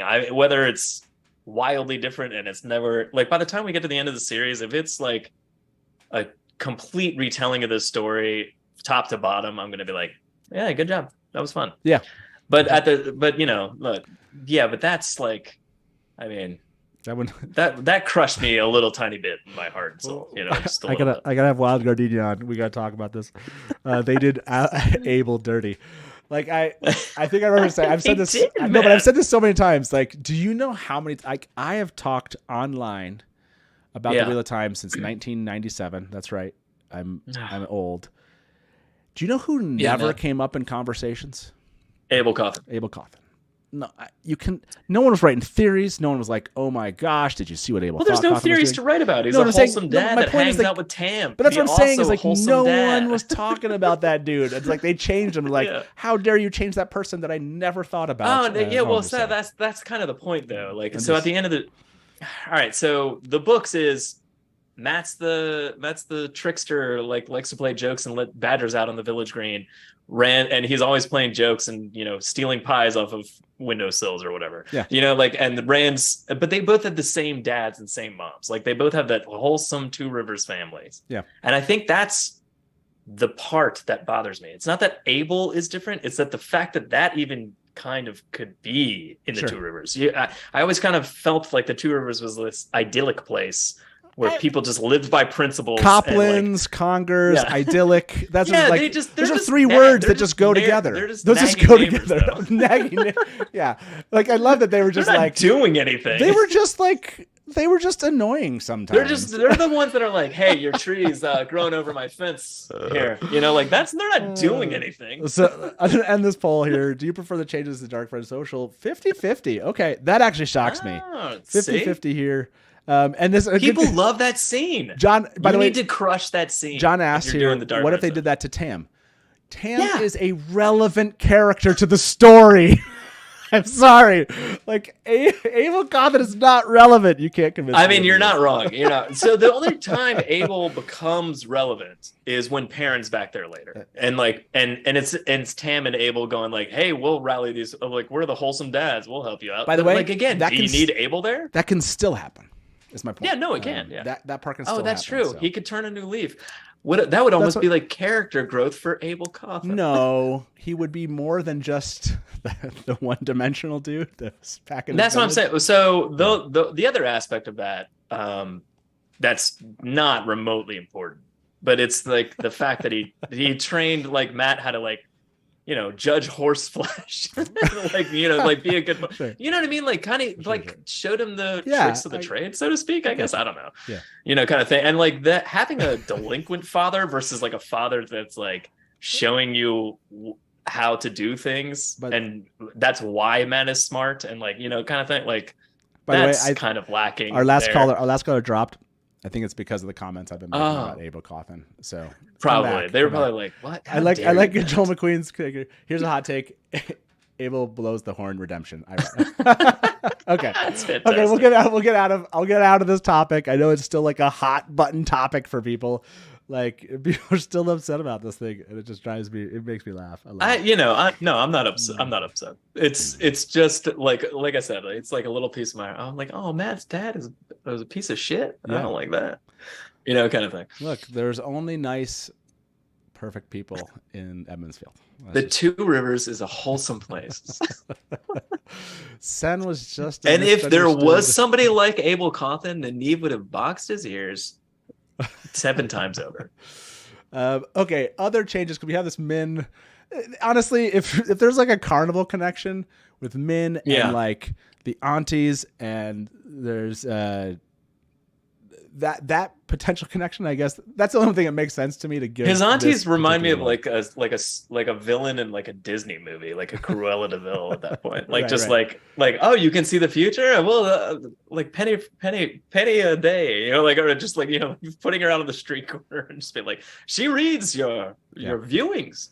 You know, I don't know. That seems a little silly, but also realistic, honestly.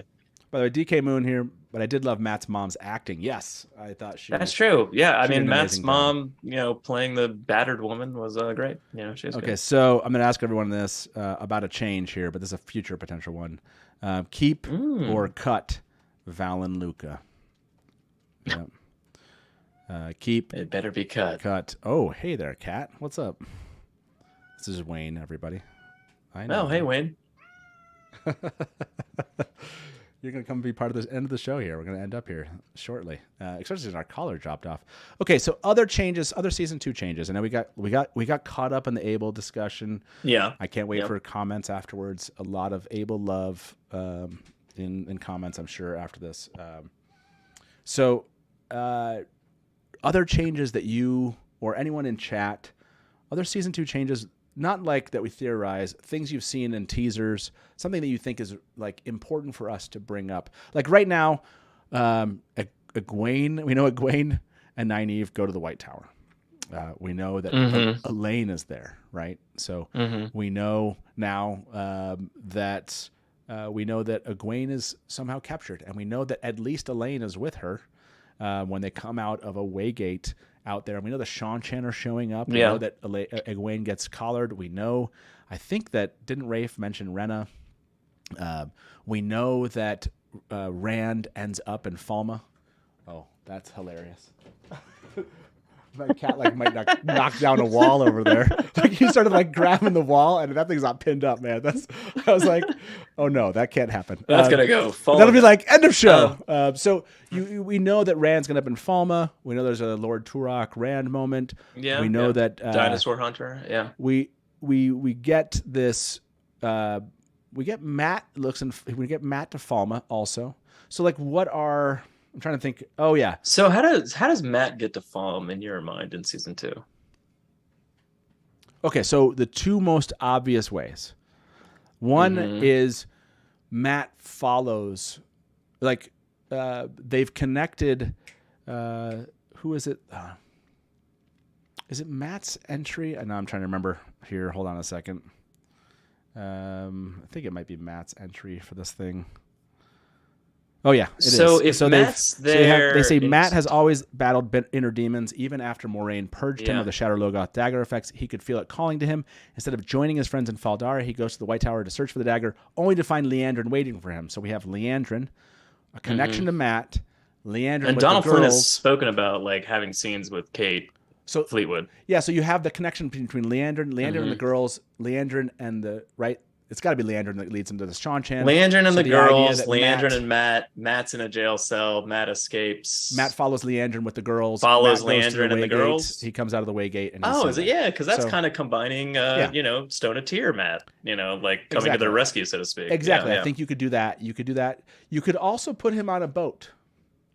Like if we have Bail Damon, like you could have Matt escape, end up in a boat, and then like ends up at the final season. So we've seen Loyal with the Seanchan, and Jono said I hesitate to say intelligent, but like a comment the other night. No, Jono's idea was like, hey, is Loyal taking that Bail Doman storytelling aspect with the Seanchan and being that character in the book and in the show? And I was like, he is standing behind them a lot in some of those scenes and pictures, and is he the one that's like, oh, let me tell you, because you remember Bail Doman was like meeting with them and just like telling them stories, right. Like, I see what you're saying. Yeah. And I was like, that's a good point. Maybe Loyal is kind of being Bail Doman in those scenes, kind of thing. But I don't know if that needs to be shown at all. So is that what they're doing? I'm gonna ask everyone. I love that idea. By the way, April said, I don't think we're gonna get Matt in Falma. We've seen an image of him in Falma, so we know the actor goes to Falma at some point. Yeah, I don't think they would do Perrin blowing the horn as much as. So we know Matt's gonna be there. That would infuriate every human being that's ever read the books. Okay, if Perrin blew the horn, I'm with you there. Okay, I didn't get you there with Abel Cauthon. I wasn't there, but that would be bad. Okay, keeper cut Valen Luca 60-40. Keeper cut on that one. So keep for 60. That's not bad. Really? This Loyal. Do you like the theory of Loyal as the Seanchan Bail Doman stand-in, I guess. Stand-in, yeah, there we go. So that being said, if Loyal is kind of taking that place and Matt has to get there some way, assuming he doesn't follow them through the ways, which he might. Yeah, I think it's valid. I think he definitely could. That's the most obvious way to get him there, in my opinion. Because again, right, it undoes season 1, right? Mm-hmm. Matt enters the ways. Matt choosing not to go into the ways to save his friends, right? It brings to save his friends, and then choosing to go into the ways to save his friends is a good bookend to the issue they had with Barney in season 1. But they don't have to do that. Like they can get him there some other way. They can. But I definitely agree. I think Min and him are gonna get there. I don't think they're gonna be there already. Right. We have. Oh, that's true. So Min and Matt. But would both of Min them is kind of the Tom Marilyn going down the river Aaron toward Tyr with Matt this season, I think. We're gonna get that like Min and Matt buddy cop comedy as they go across. This is a great story. I only don't like because Loyal would take too long to tell stories. Well, yeah, of course he would. But the Seanchan would be very polite and patient about it. They'd just be like, "Oh, okay." This one's tough. This one, John, where are you at? John, I'm new to the book. I'm a new book reader. By the way, have you read all the books, John? Like we're spoiling stuff, man, today. So hopefully we haven't spoiled anything that you don't like. And I love The Great Hunt. It's a little disappointing they're changing so much of the story. So I would say I don't. Like the beats that I'm seeing so far, like again, it's that idea of they're all going to end up in Falma. The Seanchan have attacked. Egwene's going to be captured. Nynaeve's going to go through her testing. Matt, because of things that the production couldn't control, Matt is in Tar Valon, but Matt is in Tar Valon in The Dragon Reborn. You're right. So it's they're not obviously it's not a wild truncating that. Perrin's out looking for the horn that Fane took. And you're getting. We know Perrin has a scene with Ingtar where he's talking about how he feels like the need to murder Padden Fane. Yeah, exactly. And hunt down the horn. And you're getting. I don't know. We get the Darkfriend Social. I get there are changes. I'm just like generally speaking. Like, for example, like Min's backstory or Seline being an innkeeper. Yeah, I mean, like not giving us a mirror world and putting Seline and Kyrie in anyway. But I don't know. Like I haven't felt it. I need to see this. I need to see the show, right? Like that's when those things will make a bigger difference to me. But like seeing the Nynaeve scene here again, I'm okay, cool. So John, you saw all the books after watching the show. Cool. I would say season 1 to me, I think is going to be harder than season 2 from a book reader perspective. Like I think there were season 1 changes that I was just like, why didn't we get X? I don't know if you took this away from season 1, but this is how I felt about so there was a lot of changes, obviously. And and I'm trying to keep an open mind as a book reader and just like watch the show and enjoy it. But also I'm like, you can't help but like go, that was different. That was different. That was different. Like why are they doing that? Or why did they do that? So you have to give them the idea that they have an idea of where this is going. Like maybe they're changing it now because they have an idea of where that's. You have to give them a couple seasons to understand the change. Yeah, and until you start to see the changes unfold in a pattern that starts to make sense, a lot of those upfront changes are frustrating to a book reader. But like if you look at it from the perspective of like maybe these changes are in place for a reason, and that's going to change this. However, sometimes those changes were big, and I was just like, why are they doing that when they could just do this? Kind of thing. Like what? Like such a simple like do that. Kind of thing. Well, you see a scene like the Nynaeve one that we did a clip of for 2 minutes, and you're like, couldn't you have given us that a couple more times? I just wanted that. Like, maybe like 3 or 4 times. There was a thing in season 1 that I'll never get over, and it's how much Lan wasn't there ahead of Moraine. And I know that they were trying to like show Moraine as like a strong character. So like that's obviously what their move is. But like for instance, like Matt with a dagger, Rand with the sword, and he pulls the sword completely out of the sheath. Yeah. And then like why isn't Lan just across the room faster than you can imagine? Shoving that sheath back in like that. Yeah. Just little tiny things. That's like so she stops Matt trying to cut her with the dagger. Yeah. But in the books, Lan's there and stops the dagger from touching her. Yeah, right. It's just like little things. I'm like, I know you're trying to show Moraine as a strong character, but you're also taking away from Lan as her awesome badass warder. Like that's his job. Like to be there for those moments. There are little moments like that, like where it touches like so that. For me, it was like the little changes that I'm found more upsetting. I'm hopeful to see more of those in season 2 that we do get right. Like that's always what we're going to be looking for. I mean, Jay Abbott said this, and I think this is legit. Like I agree with this. And still no hunt for the horn has been called. Like the horn being under the absence of prophecy and the absence of like some of these wider things, like not explaining the horn. Again, maybe there's just something that maybe they did and those scenes were cut. I don't know. Like some of those things, like I said, season 1 to me was like rough in this way. Season 2, again, hopefully season 2 we see a much more refined approach to telling of the story, whether there's changes or not. Give us those bits of dialogue or bits of exposition that tell the fuller story. By the way, I'm gonna end this poll. Do you like the theory of Loyal? This is your theory, Joe. Here you go. Do you like the theory of Loyal as the Sean Chan Bail Demon? It's Jono's theory. Oh, Jono's theories. Tell him 36 did. So there he goes. It was a 35 to 65. So okay. So yeah, that's a thing. So thank you so much. We have to look. I know I said we're going to end. The one change we did not talk about, which is crazy. Lay it on me. I can't believe we didn't talk about this. Moraine and Lan. Oh yeah, Jesus. Like that's it's so weird. Like it's like the biggest change. The biggest we've ever, change. Like talked about it. Moraine and Lan. Let me ask everybody like this: Do you like that Moraine has, what do we call this? Just like has more of a story in season she's 2 non-existent in book 2 and 3 than the books. Basically than the Great Hunt. Or I don't know, again, that's that I don't know how do we say this question. It's like Do you like? How about this? Do you like the Moraine and Lan changes we've seen so far? How about that? Yes or no? Okay. And then, I should do a giveaway here, everyone, if I can remember where to get this.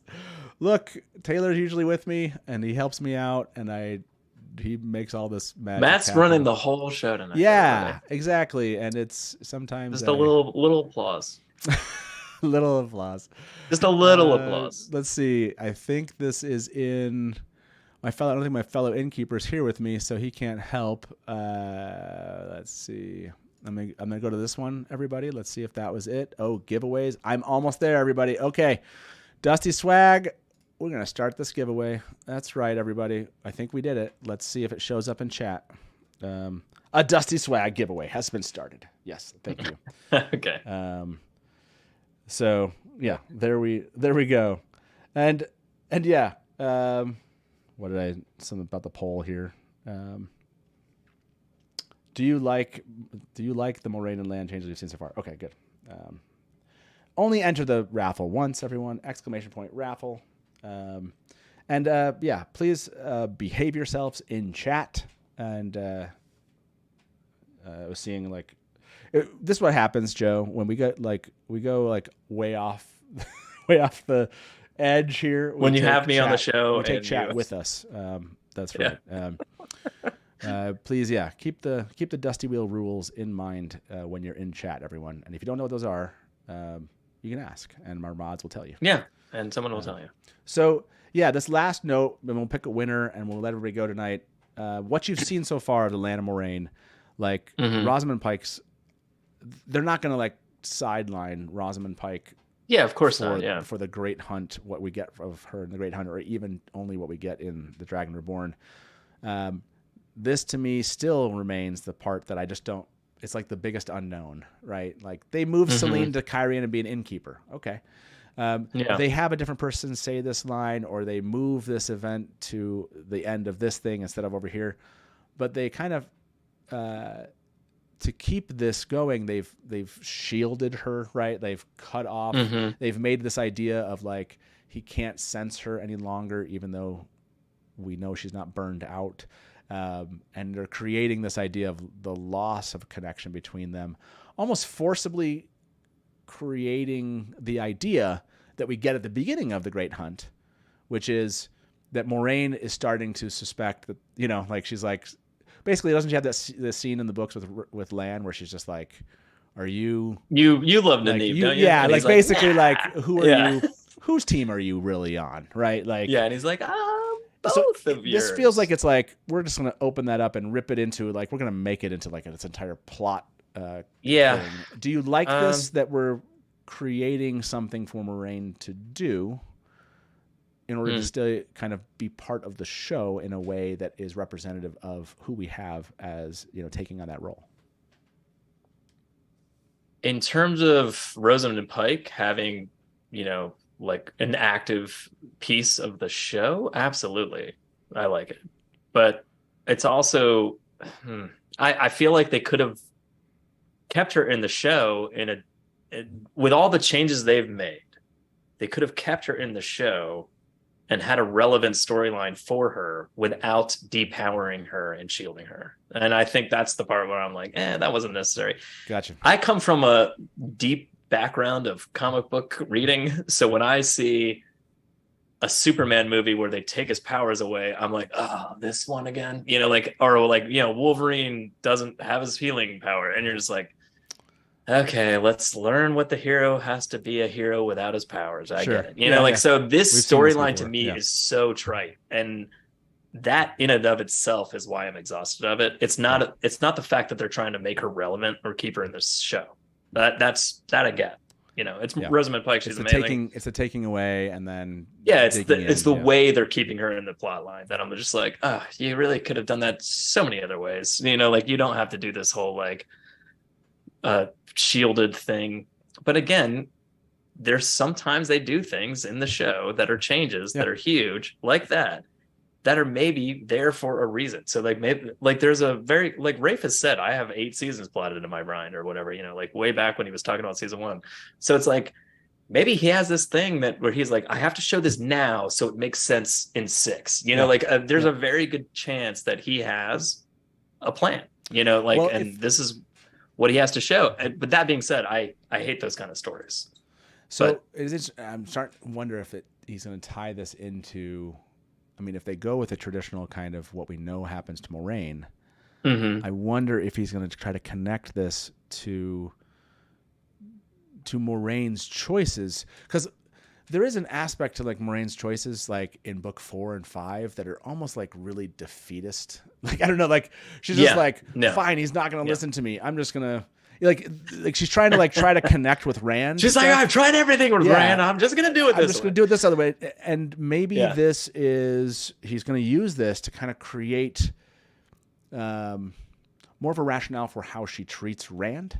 Because there's a certain kind of there's like a single note tendency of Moraine until like we get her to Roydian, and we have some things where it's like, oh, now she's going to try some other things, So maybe this is to kind of fast forward that idea instead of having to wait, right? Because we don't have time to wait. Yeah. So anyways, that's that's because you're making me go like, what is his idea behind it? Liking it or not liking it, what's the idea behind it? And that's kind of my point. So it's not about liking it versus not liking it. It's more about like if they're making this decision now to show this aspect of Moraine, like what could grow from that, and what maybe is like what their goal is down the line, so to speak. Yeah. And then it's like, okay, I see why you tried to take advantage of this idea. By the way, do you like the Moraine and Land changes we've seen so far? 70% said yes. Okay. Again, you guys are all freaks, so can we really trust you? Can we trust you to really be speaking for? No, I'm just kidding. Yeah, I mean, set your bias aside.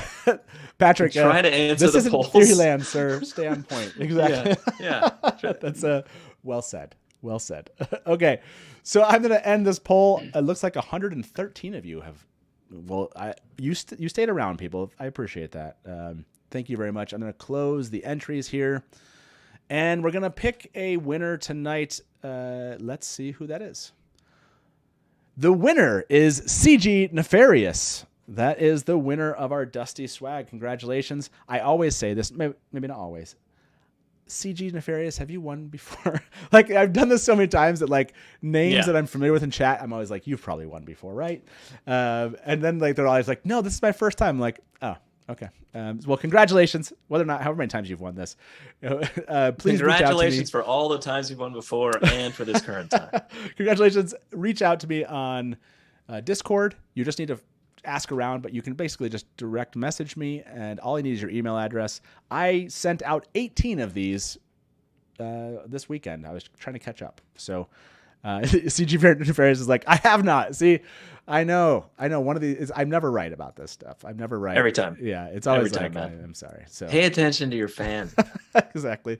Well, thank you, Joe, for being here. Really appreciate you. Thanks for having me, man. Yeah, this was fun. A good time. It was fun to talk about this. 2 hours like flew by.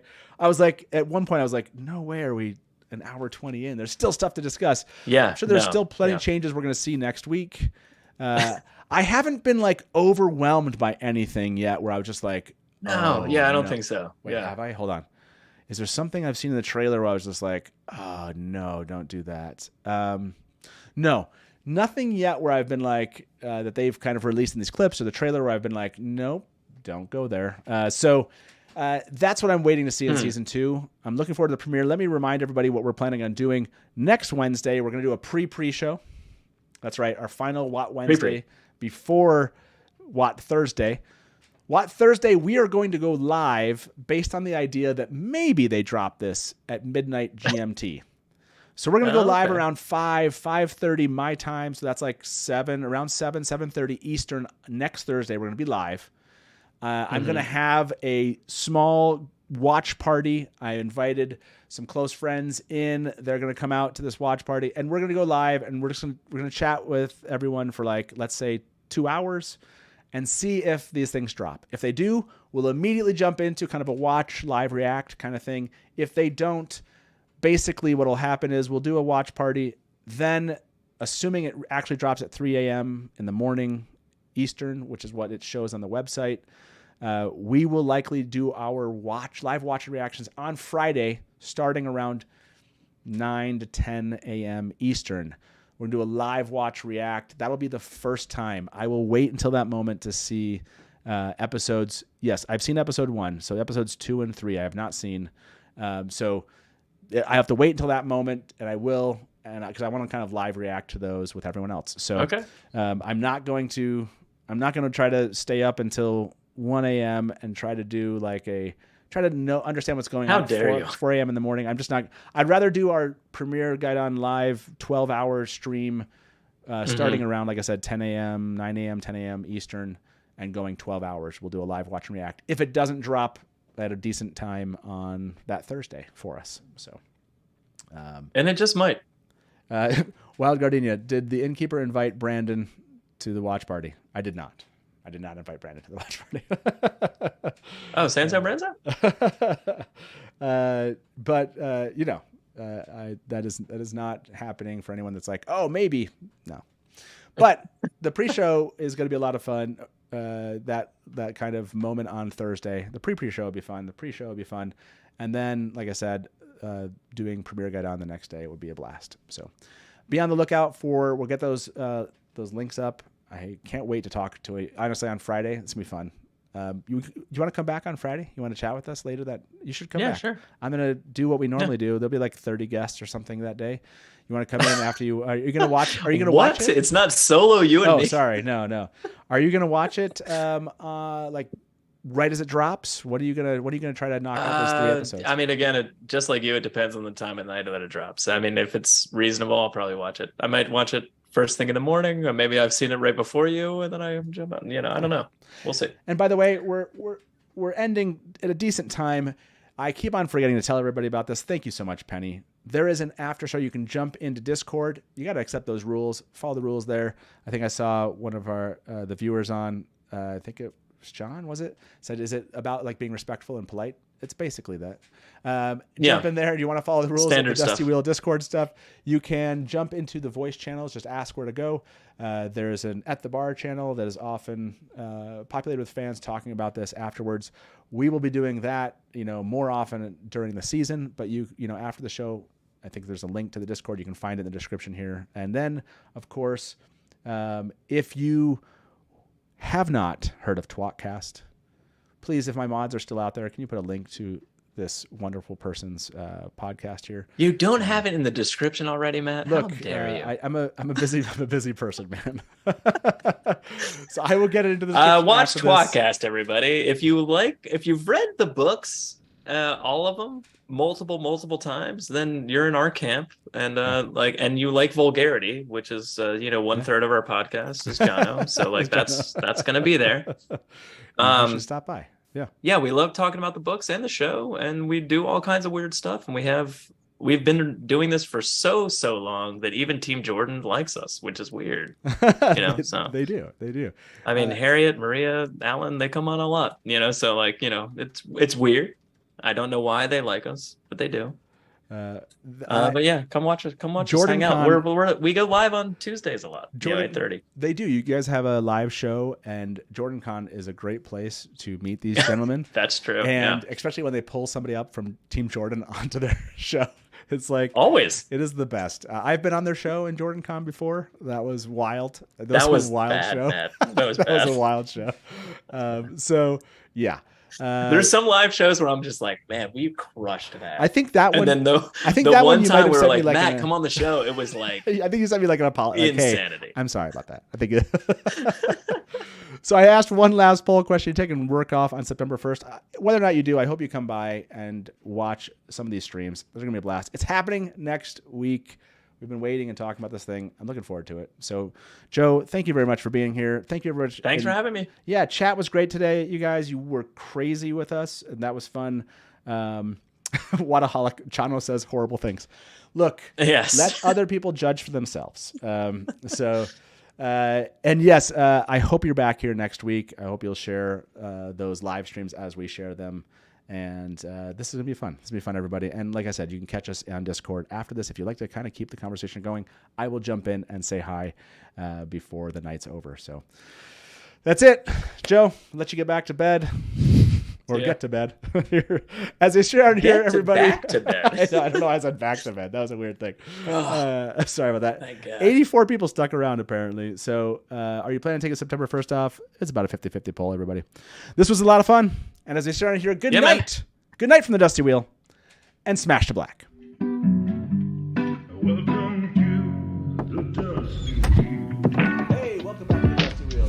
You went right to kill it. Look at you. You're all ready. You're just done. I mean, this is like this is really well. And now I'm like, great, my turn. And if you don't like that, and you want to say, well, Robert Jordan could have made the two rivers all white. He could have, but he didn't. So, just complimented me on my dress, and as you can clearly see, I'm sad. I see Nakomi as something along the lines of a Shadar Haran analog. It does make sense why it outlasted the breaking. Yeah. See, this is why I have Therese in the show, because she's going to correct everything that. Hey everybody, welcome to the Dusty Wheel Show. What? Meme Off Challenge. Yay! Pair of like baby face mounted on like a huge body. So like all of a sudden, this is not just a traditional fantasy, right? There are sci-fi elements. And just a moment ago, Rafe tweeted something. So let me get my guest in here with me. And probably, I would say, put in 70, 80% of the work. I got to be over the shoulder and be like, no.